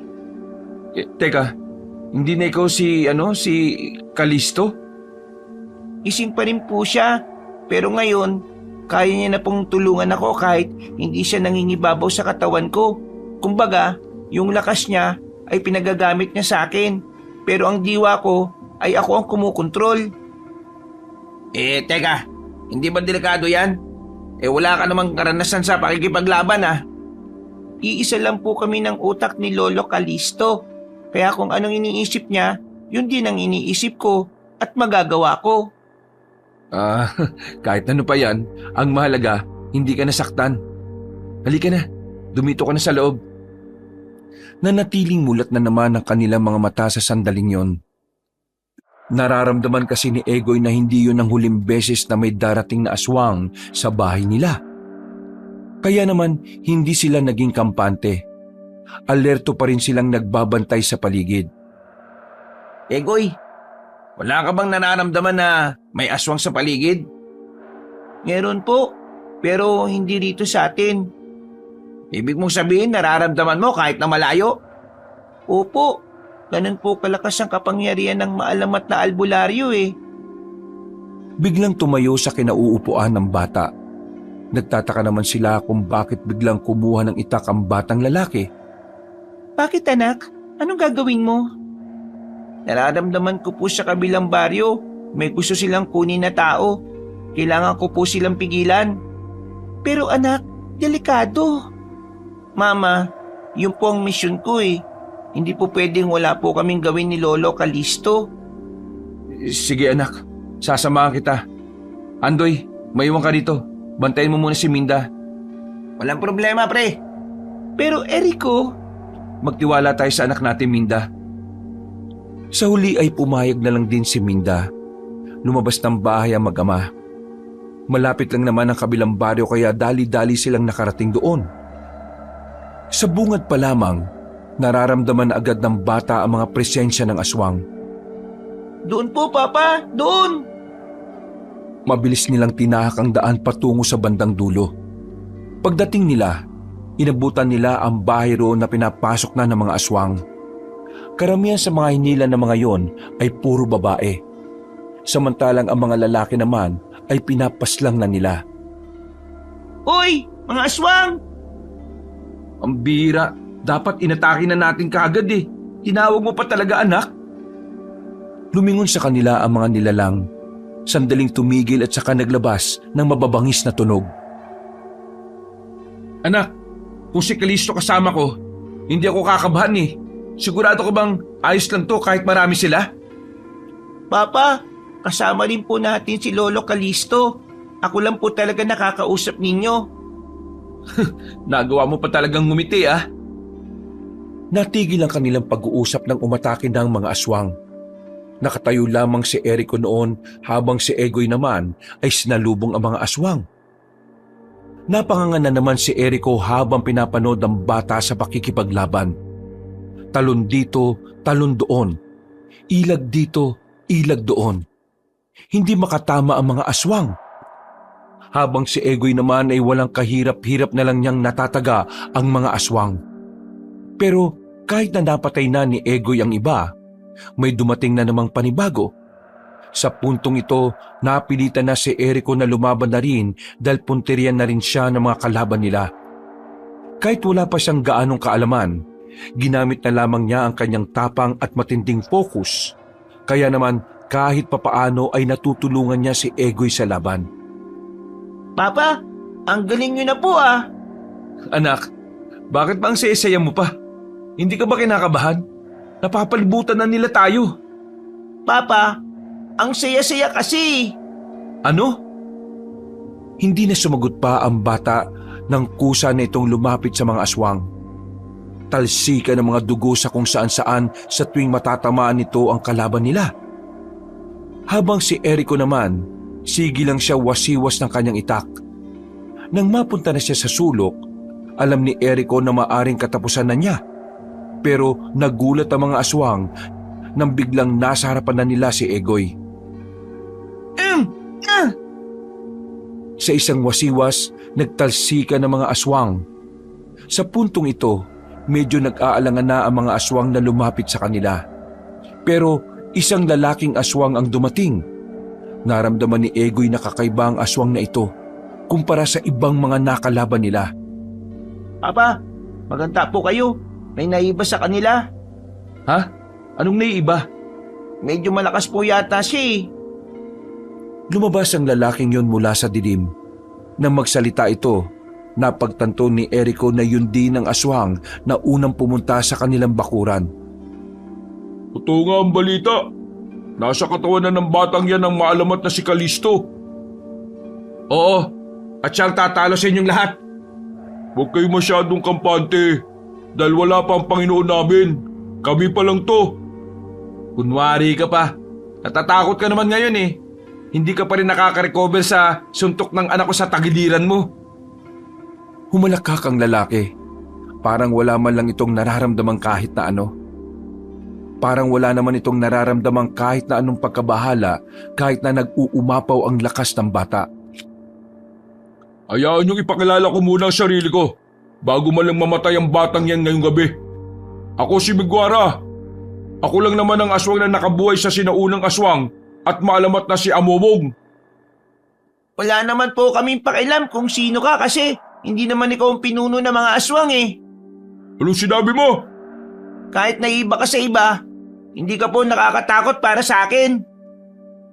Uy, anak, natutuwan mo rin bang magyabang dahil sa Kalisto na yon? Opo, pabulong-bulong po kasi siya sa akin eh. Ang sabi niya, mahina lang daw po itong kaharap natin. Huwag nga kayong mag-usap. Lalo lang akong naiirita sa inyo eh. Sige, total mayabang kang bata ka. Ipapakita ko sa iyo ngayon kung gaano ako kalakas. Habang nagpapalit ng anyo si Migwara, lumusob naman ang mga aswang na natitira. Pero sinaglit lang lahat yon ni Egoy. Wala pang 20 segundo ay nagbagsakan na ang mga yon sa lapag. Ngayon ko lang gagamitin ng anyo kong ito. Tingnan natin kung hanggang saan ang tapang mong bata ka at ang nakasapi sa iyong walang kwentang albularyo. Tuluyan ang nag-iba ang anyo ng lalaki. Umitim ang buo nitong katawan at puro pangil din ang bibig nito na nakausli pa sa bibig nito. Mga ilang sandali lang ay bigla na rin itong lumusob sa kanila. Sa liit ng katawan ni Egoy, nagawa niya pa ring salagin ang atake ng lalaki. Ano bata? Nagulat ka ba? Buong akala ni Migwara nakakalamang na siya sa laban na yon dahil puro ilag lang ang ginawa ng bata.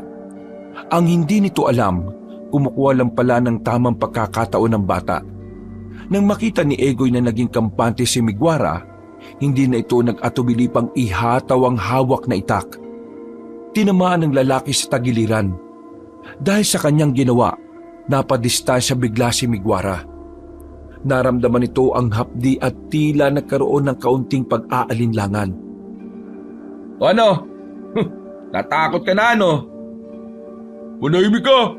Wala ka namang silbi dyan eh. Daldal lang kaya ang kaya mong gawin. Kung ako sa'yo, sumuko ka na. Mamamatay ka lang din naman eh. Huwag kayong papakasigurado. Hindi niyo pa ako kilala. Hindi na pinagsalita pa ni Egoy ang lalaking yon. Tumalo ng mataas si Egoy at saka mabilis na lumapit. Akmang tatapusin na sana ni Egoy ang laban pero biglang may nilabas si Migwara. May usok na lumabas doon hanggang sa tuluyan ng mabalot ng usok ang buong paligid. Papa, umalis na po siya. Tumakas na siya. Ang daming sinasabi, tatakas din naman pala. Kailangan na po nating umalis dito. Nilisan na rin nila ang mausok na parteng yon ng baryo. Habang tinatahak nila palabas ang baryo, sumisili pa ang mga tao sa mga bintana. Lahat sila ay takot na takot. Nababahala at tila na trauma sa mga naririnig nila. Ligtas naman silang nakauwi sa kanilang bahay. Sobrang nag-alala ang babaeng si Minda sa kanilang mag-ama. Kung pwede nga lang nitong pagbawalan na sila sa ginagawa nila ay ginawa na nito. Pero alam din naman ni Minda na hindi lang para sa kanila ang misyon na dapat nilang tapusin, kundi para na rin sa lahat. Wala na mga aswang ang dumalo pa sa baryo. Mulat na naman ang kanilang mga mata kahit gustuhin nilang magpahinga. Hindi na rin sila dinadalaw ng antok. Kinaumagahan, agad na kumalat ang balita na maraming tao ang nawawala sa kanilang baryo. Hinala nila baka dinukot ng mga aswang ang mga yon para ipakain sa itinuturing na Panginoon. Nakaramdam ng pagkabahala ang batang si Egoy. Sa murang edad ay naiintindihan ng bata kung gaano kalala ang pwedeng mangyari sa mga tao. Pare, totoo ba na isang anak ni Aling Marita sa nawawala? Totoo pare. Ayun oh, naroon nga si Aling Marita nag-iiyak. Wala rin namang magawa ang mga tanod sa kanya dahil di naman alam saan hahanapin ang anak niya. Nandun, ang dami nilang nag-iiyakan. Ay nako, nasaan na kaya si Aling Ninang? Baka lang alam niya kung nasaan ang pinuno ng mga aswang para matapos na natin to. Narinig ng batang si Egoy ang kanilang pinag-uusapan, kaya lumapit ito sa kanila. May bakas ng pagkabahala ang bata kahit na nagtataglay naman ito ng kakaibang lakas. Papa, hindi po natin alam kung sino o anong klaseng aswang ang pinuno nila. Ang alam lang po natin ay sinauna siya at maalamat. Hindi po natin basta-basta pwedeng hanapin ang pinuno nila. Kaya mas maganda po talaga na hintayin natin si Aling Ninang. Ayan tuloy, napagsabihan ka pa ng anak mo. Napakamot na lamang sa ulo si Erico. Sa kanya lang napagtanto na masyado pala siyang nagpapadalos-dalos sa mga sinasabi niya. Makalipas sa mga sandali, dumating na rin ang mga pulis sa baryo. Kagaya rin ng ilan, wala rin namang nagawa ang mga yon. Hindi rin naman kasi sila naniniwala sa mga aswang. Napuno ng iyakan ng baryo. Naawa man sila sa sinapit ng mga magulang na nawalan ng anak, pero wala rin naman silang magawa. Hindi nila alam kung papaano haharapin at pipigilan ang pagdukot ng mga tao. Dakong hapon, bandang 5:00, dumating ang matandang si Ninang sa kanilang bakuran. Pinapasok naman nila ito kaagad dahil mukhang malayo pa ang pinanggalingan na matanda. Aling Ninang, mabuti na lang dumating kayo. Medyo nakakaalarma na po kasi rito sa amin. May mga dinukot na mga aswang. Mukha talagang pinapalakas na nila yung pinuno nila. Kaya nga rin ako nagmadaling tumungo dito kasi nalaman ko ang mga nangyari. Aling Ninang, nakalaban po namin ang kanang kamay ng pinunong aswang. Napas lang din po namin ang ibang aswang na nagtangkang mandukot naman sa kabila pong baryo. Masaya akong nagawa mo silang talunin, pero mas kailangan pa nating maganda. Lalo na ngayon na talaga namang talamak na sila kung magparamdam. Erico, Andoy, bukas ng umaga, susunduin tayo ng mga kakilala kong magtuturo sa inyo kung papaano lumaban. Hindi ko na kasi kayang magturo pa kasi sumasakit na ang balakang ko. Ikaw naman, Minda, tuturuan kita kung papaano manggamot ng mga sugat, mababaw man o malalim. Yun ang magiging gawain nating dalawa. Egoy, makipag-ugnayan ka lang kay Dakilang Kalisto. Mas maiging buo ang ugnayan ninyo, lalo na sa mga ganitong sitwasyon. Kailangan nating ihanda ang mga sarili natin dahil sa mga maaaring mangyari. Pasensya na kayo at nalagay kayo sa ganitong sitwasyon. Kayo lang ang pwede kong asahan para makuha natin ang higit na kapayapaan. Napatango na lamang sila bilang pagsang-ayon sa matanda. Noong gabing yon, hindi na rin nila pinauwi pa si Aling Ninang. Delikado na kasi kung lalakad pa itong mag-isa. Kaya ang nangyari, sa labas na lamang matutulog ang dalawang lalaki. Inilatag nila roon ang mahabang papag at tiniis na lamang nila ang lamig. Tutal, makapal naman ang kumot na kanilang gagamitin. Uwi muna kaya ako sa amin para makatulog ako na maayos. Ang galing mo rin ano. Iiwan mo ako mag-isa rito. Alam mong may mga kalaban tayo. Biro lang. Ito naman parang iiyak agad Ay nako, hindi maganda ang biro mo. Bigwasan kita dyan Sabay na napatingin ang dalawa sa mga bituin. Sandali silang napatahimik. Napaisip ng malalim. Lalo na si Erico. Bigla na lamang kasi niyang sinisi ang sarili niya na kung sana hindi siya nasilaw sa banga, di sana normal ang buhay ng kanyang anak ngayon. Hindi mo naman kasalanan yung pre. kahit sinong ama na talagang kapos sa pera kapag nakapulot ng may banga na may laman na pera, magiging ganun din naman ang gagawin At saka, tingin ko pre, talagang kapalaran na ng anak mo ang nangyari ngayon. Siyempre, hindi ko pa rin maiwasan na maging kampante sa ganito. Hindi ko na nga nabigyan ng masaganang buhay ang mag-ina ko Nilagay ko pa sa alanganin si Egoy. Pre, isipin mo na lang, may dahilan ng Diyos kung bakit ito nangyayari. Isipin mo na lang, biyaya ito na kailangan lang nating gampanan. Siguro nga tama ka. Basta, ewan ko. Ganito nararamdaman ko Alam mo pre, kapag natapos na tong lahat, saka ka bumawi sa anak mo. Huwag mo nga masyadong dinadaw ng sarili mo. Mabuti kang ama, no? Alam yan ni Minda. Minsan nga lang siguro napagsasalitaan ka niya ng masama kasi minsan, sira ulo ka rin talaga Oo nga Laging dragon kung magalit ang babaeng yun. Pero, laking pasalamat ko ron. Kasi kahit na ganito lang ako, hindi niya ako iniwan. Uy, ano yun? Ang alin? Hindi mo narinig? Ang alin ba? Magtatanong ba ako kung narinig ko?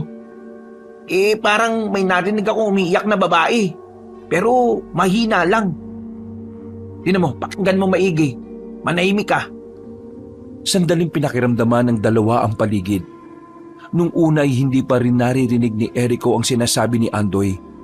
Pero maya-maya lang, dito na mas lumakas ang pag-iyak. Napabangon ng dalawa. Sakto naman na lumabas ng bahay si Aling Ninang. Aling Ninang, ano po yung narinig namin? Hayaan niya yon. Ang tawag doon ay aswang nangawa. Umiiyak siya para mang-angkin ng mga biktima niya. Kadalasan sa aswang nangawa ay babae. Kasi mas madaling mauto na mga babaeng umiiyak ang mga lalaki. Wala po ba tayong gagawin? Si Egoy po, anong ginagawa? Tulog ang diwa ni Egoy at ng dakilang Kalisto. Nilagyan ko sila ng ritual kanina. Yon ay para mas makapag-usap sila gamit ang panaginip ng bata. Kailangan nilang pag-usapan kung papaano sila mas magiging isa. Paano po kung may mabiktima na naman ng mga aswang ngayong gabi? Sa ngayon, wala tayong magagawa kung ano ang mangyayari. Hindi naman tayo pwedeng lumakad nang wala si Egoy at Kalisto. Kailangan nating tiisin kung ano man ang mababalitaan natin kinabukasan. Dahil kung tayo ang mamamatay, baka mahirapan din ang bata. Naiintindihan ng dalawa ang pinupunto na matanda. Totoong mapipilayan ang moral ni Egoy. Kaya naman, kahit hindi sila mapakali sa naririnig nilang iyak, hinayaan na lang din nila yon. Tumigil din naman yon bandang 2:00 na ng madaling araw. Pero hindi pa rin makatulog ang dalawa. Kung ano-ano na lang ang ginagawa nila para makatulog. Naglaro nga sila ng sungka pero dilat na dilat pa rin sila. Mga bandang 5:00, saka pa lamang sila nakaidlip. Nagising lang sila dakong 7:00 na ng umaga. Nakaramdam sila ng init dahil nagsasalang na si Minda ng pagkain nila. Oh, sige na. Lumapit na kayo sa loob. Lumipat na kayo sa loob. Gising na rin naman kaming lahat Pipikit-pikit pa ang dalawa nang tumayo ang mga yon. Nakita nilang naroon na si Minda at Aling Ninang sa bakuran. Habang si Egoy naman ay mag-isang naglalaro sa gilid.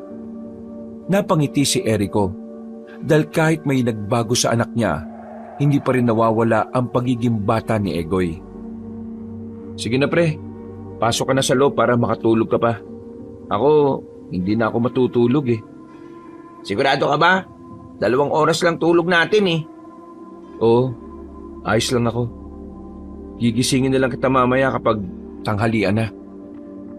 Tumayo na si Andoy at pumasok na rin sa loob. Inabutan naman agad ni Aling Ninang ng kamote ang lalaki at tableya. Kumusta po ang umaga? Wala naman po bang napabalitan na may biktima na naman ng mga aswang? Wala naman. Naglibot-libot ako kanina.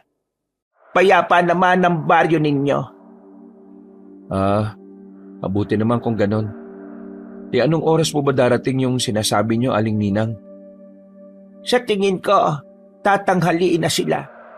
Kasi naalala ko, wala palang masasakyan ngayon sa amin kasi pahinga ng mga tsuper. Maglalakad lang sila palabas. Aling Ninang, wala po ba kayong pamilya? Uy, Minda, ano ba yung tinatanong mo? Gusto ko lang naman kasing mas makilala pa si Aling Ninang. Nakikita ko kasi sa kanya ang tiyahin ko. Ayos lang naman. Sa dami ng nangyayari, nakalimutan ko nang magbahagi ng tungkol sa akin. Sa totoo lang, may pamilya pa ako. Ang kaso, lahat sila ay nasa Maynila na. Tumira naman ako roon ng 1 taon. Ang kaso, dito talaga ang buhay ko sa atin. Ang asawa ko naman, matagal nang patay yun nung ipinanganak ko pa ang aming bunso. Namatay siya sa sakit sa baga. Yung mga anak ko, lahat sila ay may magagandang trabaho na sa Maynila. Nakakatuwa nga kasi hindi nila ako nakakalimutan. Aling Ninang, bakit hindi na lang po kayo ron sa Maynila? Mas ligtas kayo ron. Tsaka, mas masaya kapag kasama mo mga anak mo. Pinili ko talaga muna rito kahit na malayo ako sa kanila. Dahil dito sa bisyon na ito. Alam ko kasi na muling uusbong ang mga aswang. Ilang beses kong napanaginipan. At nakita ko rin sa panaginip ko si Dakilang Kalisto. Kaya mas lalo akong nagkaroon ng dahilan na manatili rito. Ibig sabihin, sinakripisyo niyo po talaga ang kaligtasan niyo at ang makasama ang mga mahal niyo sa buhay? Ganun na nga, Iha. Kasi ayaw ko naman na walang gawin. Lalo na kung ako naman ang nakakaalam ng lahat ng mangyayari. Mabuti nga at naiintindihan niyo ang mga paliwanag ko. Kasi kung hindi kayo pumayag na makipagtulungan si Egoy, mauuwi lang sa wala ang mga sinakripisyo ko. Kaya maraming salamat. Bago man lang ako mawala sa bundong ito magawa ko ang huling misyon ko. Grabe naman kayo sa mawala. Huwag po kayong mawawala. Dapat buhay pa rin kayo kapag natapos na ito. Kasi balak namin ni Minda, sa Maynila na rin kami titira para mas payapa ang buhay ni Egoy. Hindi ba, Minda? Oo, tama siya, Aling Ninang. Makikita-kita pa tayo ron. Ngumiti na lamang ang matandang si Ninang. Mabilis na nagdaan ng mga sandali. Sumapit na rin ang tanghali. Ginising na nila si Andoy dahil kailangan na rin nilang maghanda sa pagdating ng mga kasamahan ni Aling Ninang. Pagkatapos kumain, tumungo na sila sa kanto ng kanilang baryo. Naghintay lang sila ng halos 5 minuto at natanaw na rin nila ang mga nakaitim na kalalakihan. Pinakilala sila ng matandang babae sa mga yon. Hindi na rin sila nag-aksaya ng oras at saka nagtungo na rin sila sa kagubatan para magsanay. Buong maghapong humawak ng sandata si Andoy at Erico. Kahit na mahirap ang ilang tinuturo sa kanila, ay pinilit nilang makuha at matutuhan yon. Iniisip na lamang nila na ginagawa nila yon para sa minamahal nila sa buhay. Inabot sila ng gabi. Masasabi ni Erico na kahit papaano, makakaya na rin nilang tapatan ng mga pangkaraniwang aswang. Marunong na rin sila ng mga basic na galawan at alam na rin nila kung saan dapat patamaan ang kanilang mga kalaban. Kahit na maghapon lang ang ginawa nilang pagsasanay, pakiramdam ni Erico ay sobrang dami na niyang karanasan sa pakikipaglaban. Aling Ninang, hindi na kami uuwi. Malakas ang pakiramdam namin na ngayong gabi darating ang mga aswang sa area na ito. Sa gubat na lang muna kami magpapalipas ng gabi. Sige. Maraming salamat sa mga tulong ninyo, ha? Hindi bale, makakabawi rin ako sa inyo. Ngumiti na rin ang lalaki at naglakad na rin ang mga yon pabalik sa kagubatan. Narinig niyo naman siguro ang sinabi nila. Kaya maghanda na kayo. Kayo ang unang target ng mga aswang. Kaya doble alerto kayo. Isa pa sa dapat nating paghandaan ay ang paghaharap natin sa maalamat na aswang, si Amomong. Napalunok na lamang ng laway si Erico.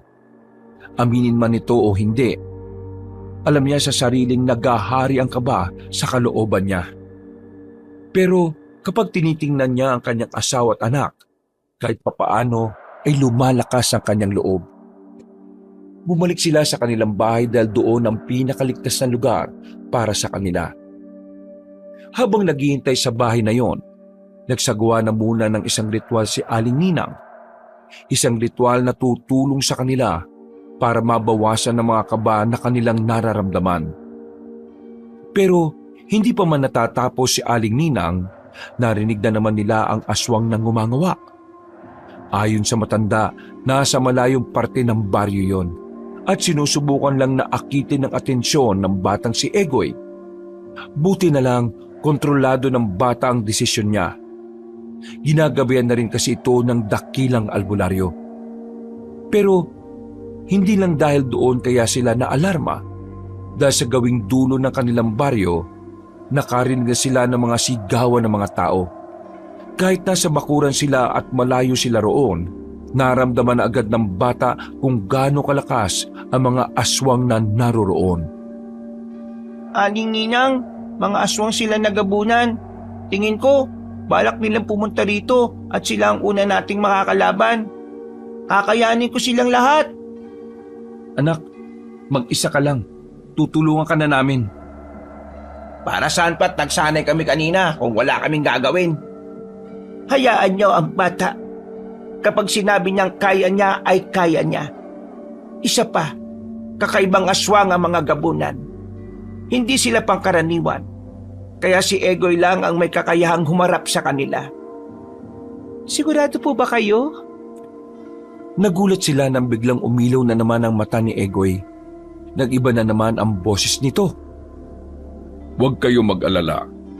Para sa akin ay mahihina lamang ang mga gabunan. Lalo pat nasa katawan ako ng isang bata. Mas mabilis at mas malakas ako sa kanila. Ang gawin nyo, protektahan nyo si Minda at Ninang. Hintayin nyo na lamang akong makabalik dito.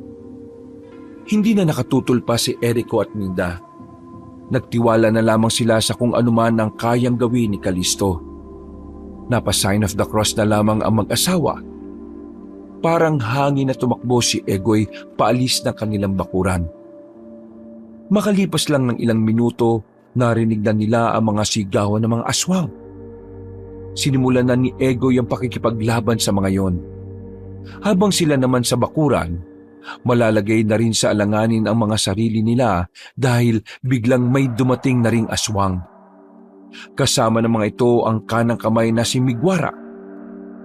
Magandang gabi sa inyong lahat!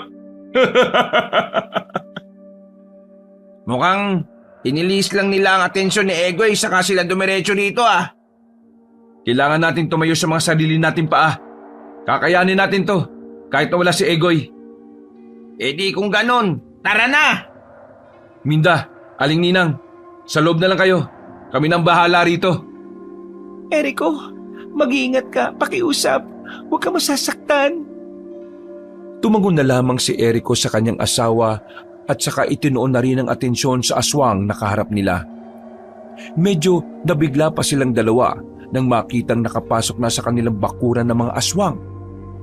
Gulat kayo, no? Alam namin na maaring may pangontra pa rin dito kaya gumawa rin kami ng pangontra laban sa pangontra ninyo. O di ba? Nagkontrahan? Ang dami mong daldal. Kaya ka nabubugbog ng bata eh. Marami akong daldal dahil ito na ang huling pagkakataon na maririnig niyo ako. Dahil ngayon na ang huling buhay ninyo. Dahil wala ang batang inaasahan nyo. Mga kasama! Pre, alerto. Alright, handang-handa na ako pre. Oorasan ko kayo kung ilang minuto lang kayong tatagal. Kapag umabot kayo ng kalahating oras, hahayaan ko kayo mabuhay. kung aabot pa kayo. May 4 na aswang ang pumalibot sa kanila. Magkatalikuran naman ang magkaibigan. Sa mga sandaling ito, buong buo ang loob ng dalawa. Wala silang nararamdaman na kahit na anong takot. Ngayon na! Kasabay ng paglapit ng mga aswang ay sinabayan naman ito ng dalawa. Nagawa nilang sugatan ng mga yon dahil na rin sa mga natutuhan nila sa mga nakasama nila sa gubat. Ikinabigla yun ni Migwara, kaya naman mas dinamihan pa nito ang mga aswang na itatapat sa dalawa. Sa puntong yon, hindi na bababa sa 10 ang mga kalaban ni Eriko at Andoy. Hanggang sa hindi na nga namamalayan ng dalawa na ilang beses na rin pala silang nasugatan. Ganun pa man, hindi pa rin sila nagpapakita ng kahinaan ng loob. Nagagawa pa rin nilang masabayan ang mga kalaban nila. Kaya niyo ba? Sumuko na kayo para hindi gaanong brutal ang mangyayari sa inyo. Pre, okay ka lang? Oo pre, ayos lang ako. Medyo maapdi lang yung likod ko. Ikaw? Likod din ang tama ko eh. Pero kaya ko naman pre. Kapag hindi pa nakabalik si Egoy maya-maya, pumasok ka sa bahay protektahan mo silang dalawa. Paano ka? Ayos lang ako. Mas mahalaga si Minda at si Aling Ninang. O sige, advance, rest in peace na lang. Sira ulo ka talaga. Ano? Tapos na ba ang pagpupulog ng dalawa? Gusto ko nang tapusin to para isusunod naman namin yung dalawang nasa loob. Mga kasama, tapusin niyo na ang dalawang yan! Muling umatake ang mga aswang at sa pagkakataon na ito, nadagdagan pa ang mga galos ng dalawa. Maya-maya lang, tinulak na ni Eriko ang lalaki papasok sa loob ng bahay. Naiwan siya sa labas. Mag-isa na lamang siyang pinalilibutan ng mga aswang. Habang ang kanyang asawa naman sa loob ng bahay ay iyak lang ng iyak. O ano? Nagpapakabayani ka? Sige! Mga kasama, tapusin niyo na ang isang yan! Dudumugi na sana ng mga aswang si Eriko nang biglang dumating si Egoy. Nagulat silang lahat nang makitang nasa harapan na ni Eriko ang bata. Bigla nitong hinataw ang hawak-hawak na itak. Sa isang iglap, napugutan ng mga aswang na nasa harapan nila. Pasensya na po Papa, medyo natagalan po ako sa pakikipaglaban sa mga gabunan Okay lang anak, masaya akong ligtas ka. Papa, pumasok na po muna kayo sa loob. Ako na pong bahala dito sa lalaking ito. Sige anak, mag-iingat ka Naglakad na rin papasok ng bahay ang lalaki at agad naman itong inasikaso ni Aling Ninang at Minda. Samantala, nagsimula na rin si Egoy na makipaglaban kay Migwara. Umilaw ang mga mata ng bata at agad itong umatake kay Migwara. Hindi na hinintay pa ni Egoy na makapagpalit ng anyo ang lalaki. Tinamaan niya ito agad sa balikat. Sa isa niyang pangtaga, nahawakan ni Migwara ang kanyang itak. Binitiwan ni Egoy ang itak niya at saka sinuntok ng malakas ang kalaban sa muka. Sa lakas ng suntok nito ay parang nadurog ang mga pangil ni Migwara. Hindi pa nakontento ang bata. Pinagsusuntok niya ng marami sa tiyan ng aswang na yon. Bawat suntok niya, naririnig niyang tila nababali ang mga ribs ni Migwara. Walang patawad ang bata. Mas malakas na ito kumpara nung una nitong nakipaglaban sa lalaki. Tila walang balak magpigil si Egoy sa mga pagkakataong ito. Paanong napakalakas mo? Nakakalimutan mo na bang nasa katawan ko ang pinakadakilang albularyo na si Lolo Calisto? Isa lang ang ibig sabihin nito. Hindi ka mananalo sa amin. Kung ako sa'yo, iharap mo na ang amo mo sa akin at nang masimulan na namin ang tunay na laban. Hindi ko mananalo sa kanya, no? Kahit na nasa katawan mo si Calisto. Bata ka pa rin. Sinauna at alamat na aswang ang makakalaban mo. Totoong aswang. Si Calisto, kaluluwa na lang. Inangat ni Egoy ang kanyang kamay sa ere at kusang pumunta sa kamay niya ang itak. Hindi nagdalawang isip ang bata na itarak sa dibdib ni Migwara ang patalim. Sa isang iglap lang, nalagutan na ng hininga ang aswang na yon. Wala pang ilang minuto, mas dumami pa ang aswang na pumapasok sa baryo. Buti na lang ay nakabalik na rin ang mga kasama nilang manunugis na nasa gubat. Pero ang mas nagpalala ng tensyon sa mga sandaling ito ay ang presensya ni Amomong, ang maalamat na aswang. Lumitaw ito mula sa dilim. Tumalon at pumasok ng bakuran. Kahit na nakikita lamang nila Erico ang aswang na yon, nakakaramdam sila ng matinding takot. Nagtitindigan ng kanilang mga balahibo. Yan na ang pinakamalakas na aswang! Sandaling nagtitigan si Egoy at Amomong. Sa puntong ito, pumaibabaw na ang diwa ni Kalisto. Kaya ito na rin ang kumukontrol ng katawan ng bata. Kahit tagal nating hindi nagtagpo, Kalisto! Hindi ko inaakala na gagamit ka pa ng katawan ng isang musmos para lamang makaharap ako muli. Lahat ng paraan ay aking gagawin para hindi ka magtagumpay, Amomong. Matagal na tayong dapat wala sa mundong ito. Kaya ngayong gabi, isasama na kita ng tuluyan sa aking pagpapahinga. Ngunit ilalaglag kita sa impyerno habang nakatingala ka sa akin sa langit. Tumawa ng malakas ang aswang na si Amomong. Humangin ng malakas habang humahalakak ito. Talagang mararamdaman ang kakaibang lakas ng aswang na nagdudulot ng kilabot kina Erico. Sa tagal kong nahimlay, hindi na mahalaga sa akin kung sa impyerno ang hantungan ko. Dahil ang mas mahalaga sa akin ay ang maisama kayong lahat sa impyernong kinamumuhian ninyo. Agad na nabalata ng buong katawan ni Amomong. Lumitaw ang dumudugong mga laman nito at saka mas lalong lumaki ang mga yon. Dumistansya na si Egoy nang makitang tila nakakapaso ang dugo ni Amomong. Habang nagpapalit ng anyo si Amomong, nagsagawa ng isang malakas na inkantasyon ng bata. Tinawag nito ang mga engkanto sa buong baryo. Tinulungan siya nitong pigilan ng aswang na tuluyang makapagpalit ng anyo. May kung anong itim na usok ang pumasok sa katawan ni Amomong, pero agad ding lumabas ang mga yon dahil hindi nila kaya ang presensya ng kalaban. Walang nagawa ang mga engkanto, kaya isa pang ritual ang isinagawa ni Egoy.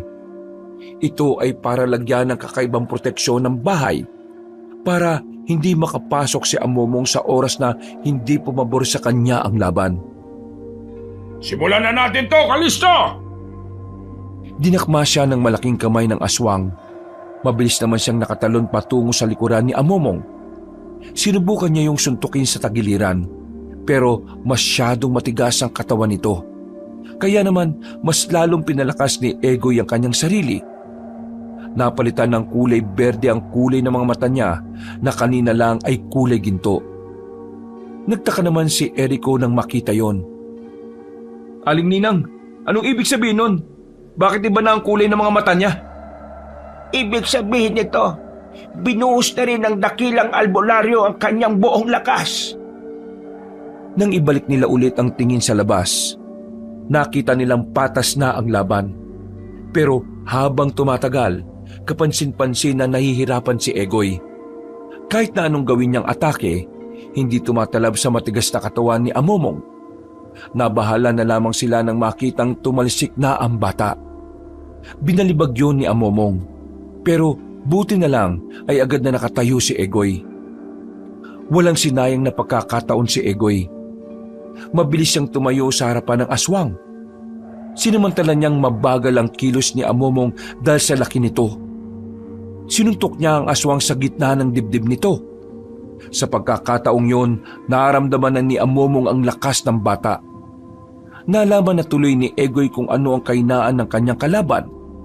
Kaya naman mas lalo niya pang binilisan ang kilos.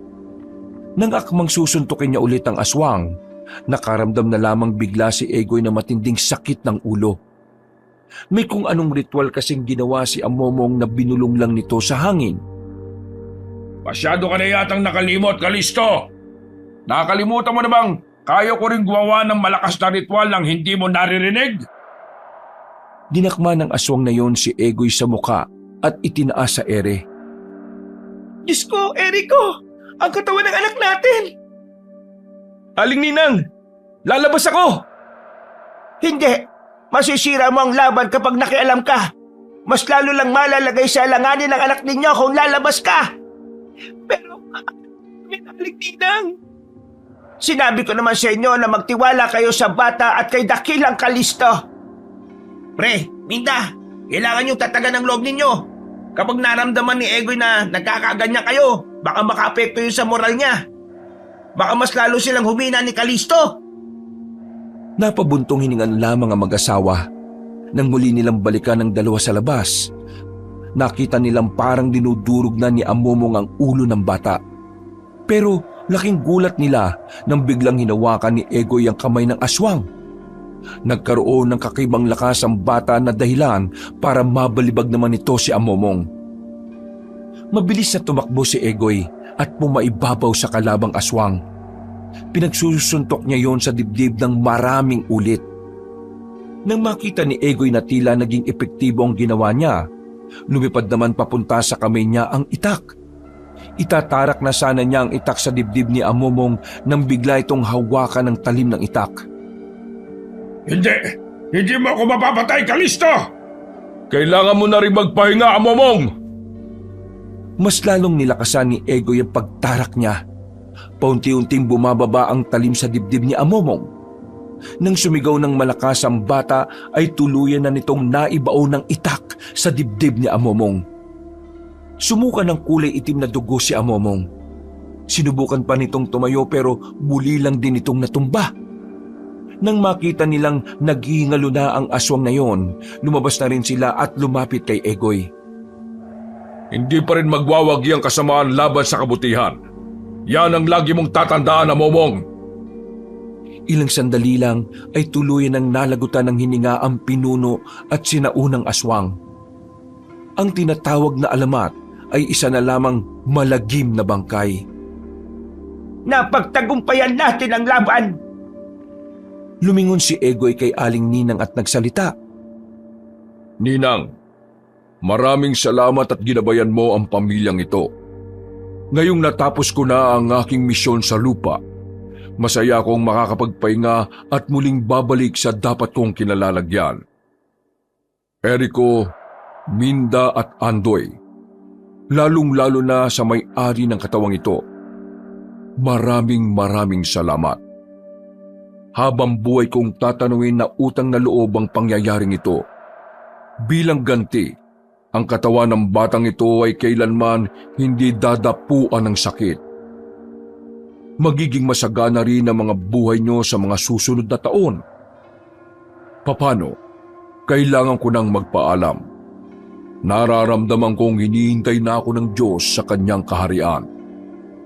Paalam, mga kaibigan. Ilang sandali lang ay unti-unti nang namatay ang liwanag sa mata ng bata.